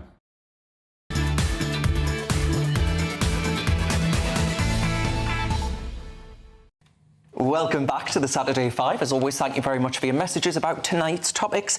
Gary has written in. Gary says, those who don't vote are not disengaged at all. Politicians just don't do what they're asked by the people. And Diane says, so Albie, what would the penalty for non-voters be? Plus, how would you actually implement that penalty? Would you send them to prison? I don't know that I'd send them to prison. I'd look to Australia for advice on that policy. There's a policy in Australia that works. Let's follow them. All right. It'd be ironic if you sent them to prison because then they lose their right to vote. I thought you were going to say because then they would be sent to Australia. And finally, Dennis says everyone should be required to vote even if they spoil their slip. However, postal voting should be severely restricted to only those who can prove their inability to get to a polling station on the day. A lot of people agree with that one. Right, now it's time for this.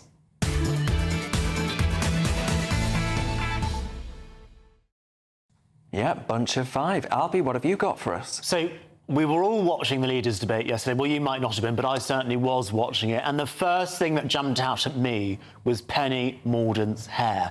How fabulous was Penny Mordaunt's hair? It was this wonderful Margaret Thatcher-esque. Well, do you know, that is actually a meme of her hair. And it wasn't quite that big. For radio listeners, that was just a picture of her hair there, which was kind of a bit over the top. But we're just watching a conversation here of Penny Mordaunt and Angela Rayner, and don't you just think Penny's hair looks much better than Angela's? No. Do you know what, Albie? You've just sat there for 5 minutes telling Ella Whelan that actually we need to force people to vote, and now he's sat there saying, wasn't Penny Mordaunt's hair gorgeous? Well, we need to lighten up the mood, don't we? And wasn't it wonderful, Renee? No, it isn't. She looks like she's gone back to the Thatcher years, which is obviously what she's trying to do. It's awful. I can't imagine a woman wanting hair like that.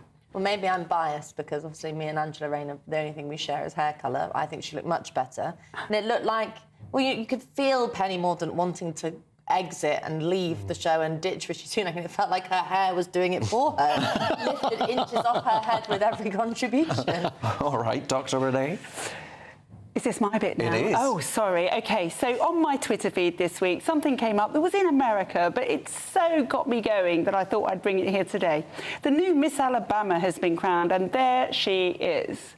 And I'm sorry, she's now complaining that people online are fat-shaming her. And I think this word fat-shaming is designed to not allow us to talk about something which is massively damaging. Being morbidly obese, which this young woman is, can knock 20 to 25 years off your lifespan, and in that time cost a fortune in healthcare and stop you doing the things safely that women do. Get pregnant, give birth. We need to be able to talk about how dangerous it is to be obese and morbidly obese. All right, Benjamin Butterworth, you're someone that self-identifies as a larger woman of colour. How does it make you feel that Dr. Renee sits there and says, you know, it's not my fault you're a fatty, you shouldn't be winning beauty competitions? Well, beauty is in the eye of the beholder, and clearly... Do you think that woman is beautiful? Well, I don't know her, yes, so I can't behold. I think she is. I think that, you know, it shouldn't just be about people having to look in one way, she, you know, she looked beautiful, she was dressed up, she's clearly making a great effort, and I think the idea that it's one thing to say it's unhealthy, clearly there's a practical reality there, but to say that they can't be beautiful is quite difficult. I didn't say that. Yeah, I want Ella, do you think actually what Renee's saying about the glorification of being larger, is that a problem? But we seem to have just totally flip-flopped from what it was when I was a kid, or a young teenage girl, which was everybody was obsessed with anorexia and the evils of that and EDIs. And now we're obsessed with people being fat. I think, you know, variety is the spice of life. The woman probably knows that she's a little bit heavy, as you do when you get more than a little bit heavy. And it's her business. She looks nice in the beauty contest. Why are you so het up about it? All right, a range of views there. Because it's killing us. Well. Right, now she needs a Zempic. I'm kidding, of course. Other drugs are available. And I want to talk to you about the Duke of Westminster. Now, if you haven't heard of him, he's a very, very wealthy man who put on quite a fabulous wedding, I think it's safe to say. I think even the winner of Miss Alabama could have been invited. And it was interrupted by those green extremists. Just Stop Oil. Have a look at this.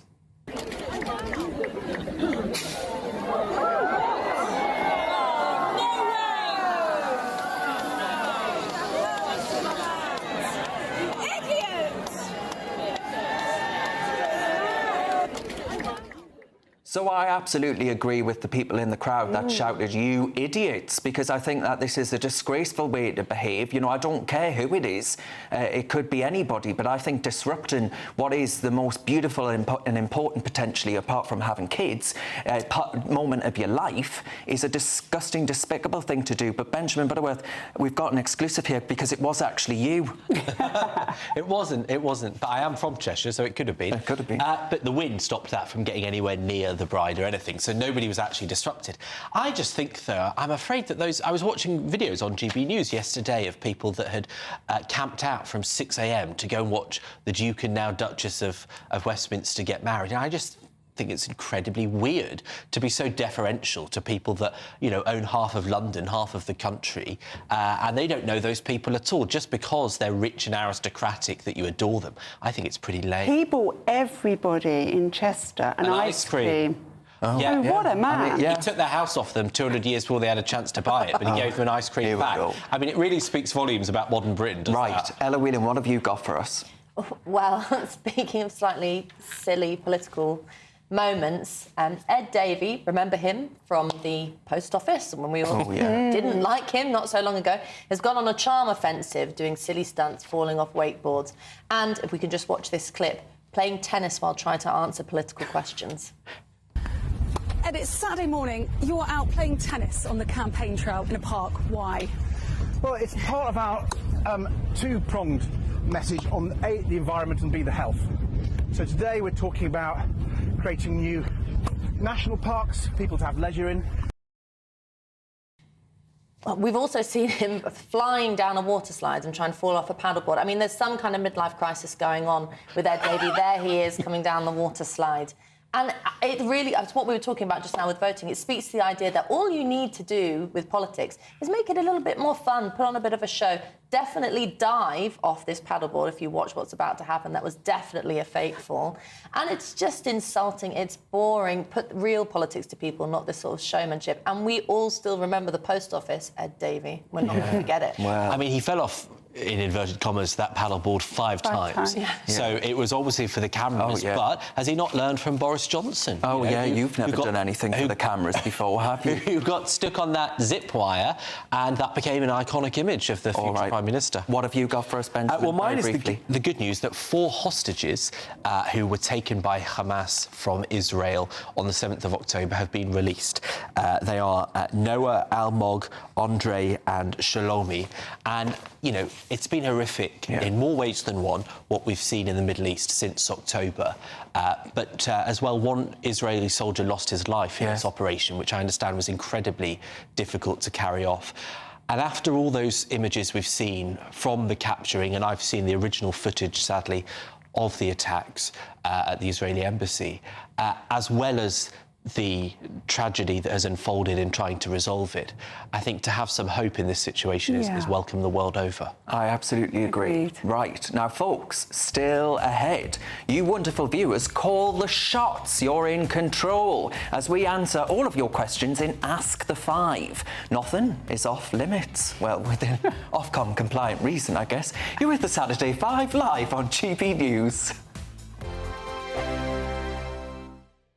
GB News is Britain's election channel. And when the big stories break, we're tackling them on Britain's newsroom. When we disagree, and we disagree a lot, it's even livelier than normal. We don't disagree that much. We do.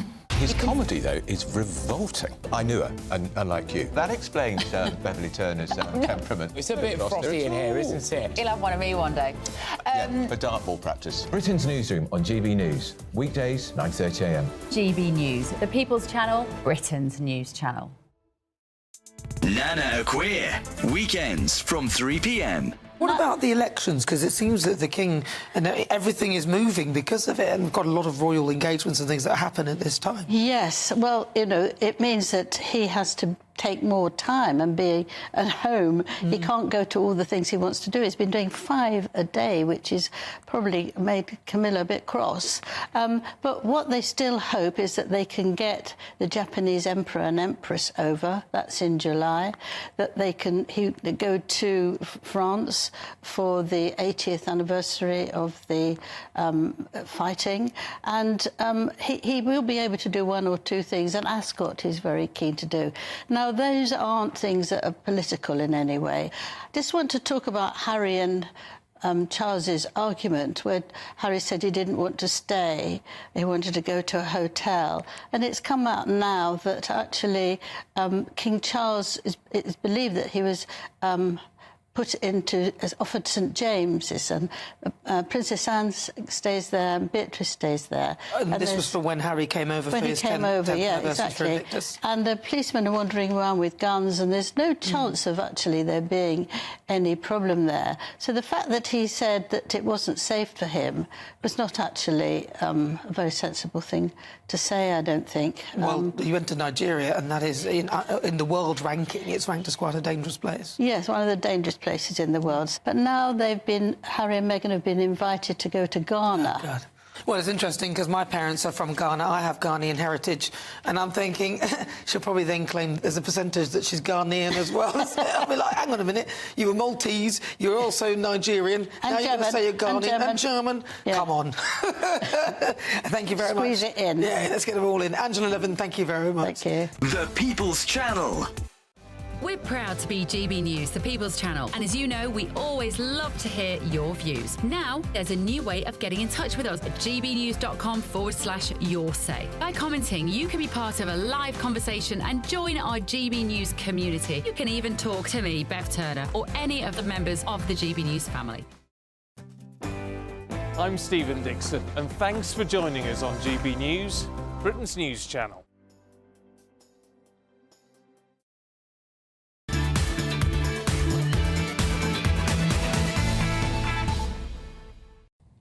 Welcome back to the Saturday Five. Folks, it's time for this.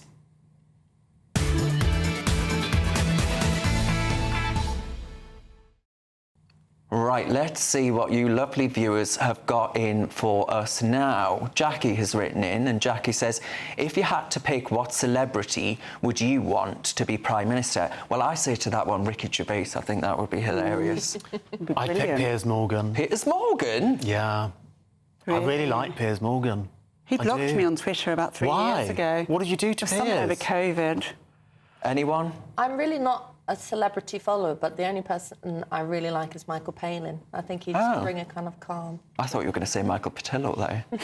Benjamin? I think Philomena Kunk. OK.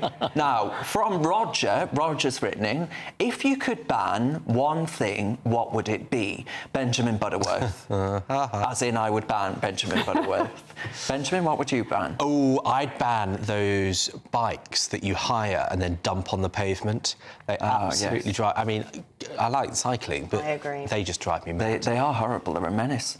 I would ban those... You know, when there's 3 manholes on the floor, I think it's bad luck if you walk over them, so I would ban them. always skip over the third one. Yeah, I feel like we should fund therapy rather than... Ella? Thanks for that contribution. I'm going to be really dull and say I'd ban banning things, because I think we ban too many things. But then second, line bikes. I'd ban smartphones for under 16s. Yes. No. Right, we haven't got time to debate that one. This one's from Ian. Ian says, if you didn't work in the media, what job would you have? Oh, let me answer that. All right, then, go on, then. You'd be a GP. I'd be a doctor. Not if Christopher Snowden gets his way. I'll be... What would you be? Well, I have another job in finance, so I would keep my job in finance as well, and just probably do something similar to what I'm doing now, really. So that's not a very fun answer for you, but yes, financial analyst is the other thing I would do. Benjamin, you'd be up crap creek without a paddle. Yeah, I'd be on universal credit, I think. I mean, you know, look, I am a journalist by profession, a proper one, not just one that has opinions. And it's the job I always wanted to do. When I was a kid, I obsessively watched the news. I watched GMTV in the morning. That's in the media. Yeah, I watched GMTV in the morning, and then I got home and watched Richard and Judy. So you'd watch daytime television, is what you'd say. So, yeah, I think I'd just watch other people doing it. But no, maybe a teacher. But, I mean, I hate children, but... Ella, what would you do? You're also worthy. I'd be a, superstar, a model or something. I don't know.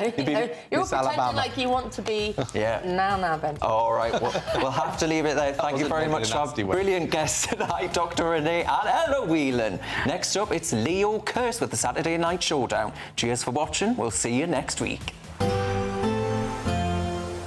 That warm feeling inside from Boxed Boilers, sponsors of weather on GB News. Hello, here's your latest weather update from the Met Office for GB News. The weather stays rather mixed across the UK over the next few days, a mixture of sunshine and showers, and staying quite chilly for the time of year too.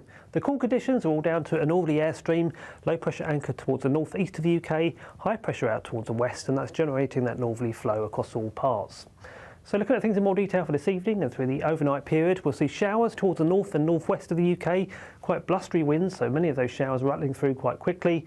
The rain giving way to more persistent outbreaks as we head into the early hours of Sunday, particularly across Northern Ireland and the southwest of Scotland, whereas across England and Wales the cloud tends to melt away, so it will turn quite chilly here by Sunday morning. In fact, in rural spots, we could see temperatures into low single figures, giving a touch of grass frost in one or two places, pretty unusual for this time of the year.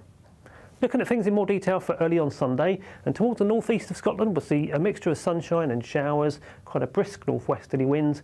Then we run into an area of more persistent rain across Northern Ireland, southwest Scotland, parts of northwest England, whereas elsewhere across England and Wales it's set fair, quite a chilly start, but there'll be plenty of sunshine around, and we'll hold on to some sunshine here, certainly through the morning on Sunday before cloud starts to increase from the north. Whereas across Northern Ireland we hold on to outbreaks of rain on and off through the day, and that rain slipping its way southeastwards across southwest Scotland into northern England and eventually parts of North Wales too. Further north it's a case of sunshine and showers towards the far northeast of the UK, and staying chilly here with quite a brisk northerly breeze. Temperatures generally no better than 12 to 14 Celsius, up to 20 though in London, that's 68 in Fahrenheit. As for Monday, we'll see an unsettled picture across England and Wales, certainly through the morning. Outbreaks of rain gradually clearing away to the south and east, giving way to a mixture of sunshine and showers across all parts for the remainder of the day. And with that northerly breeze still in place, it's staying quite chilly for the time of year too. We hold on to a showery picture into the middle part of the coming week, and temperatures stay quite disappointing for the early part of June as well.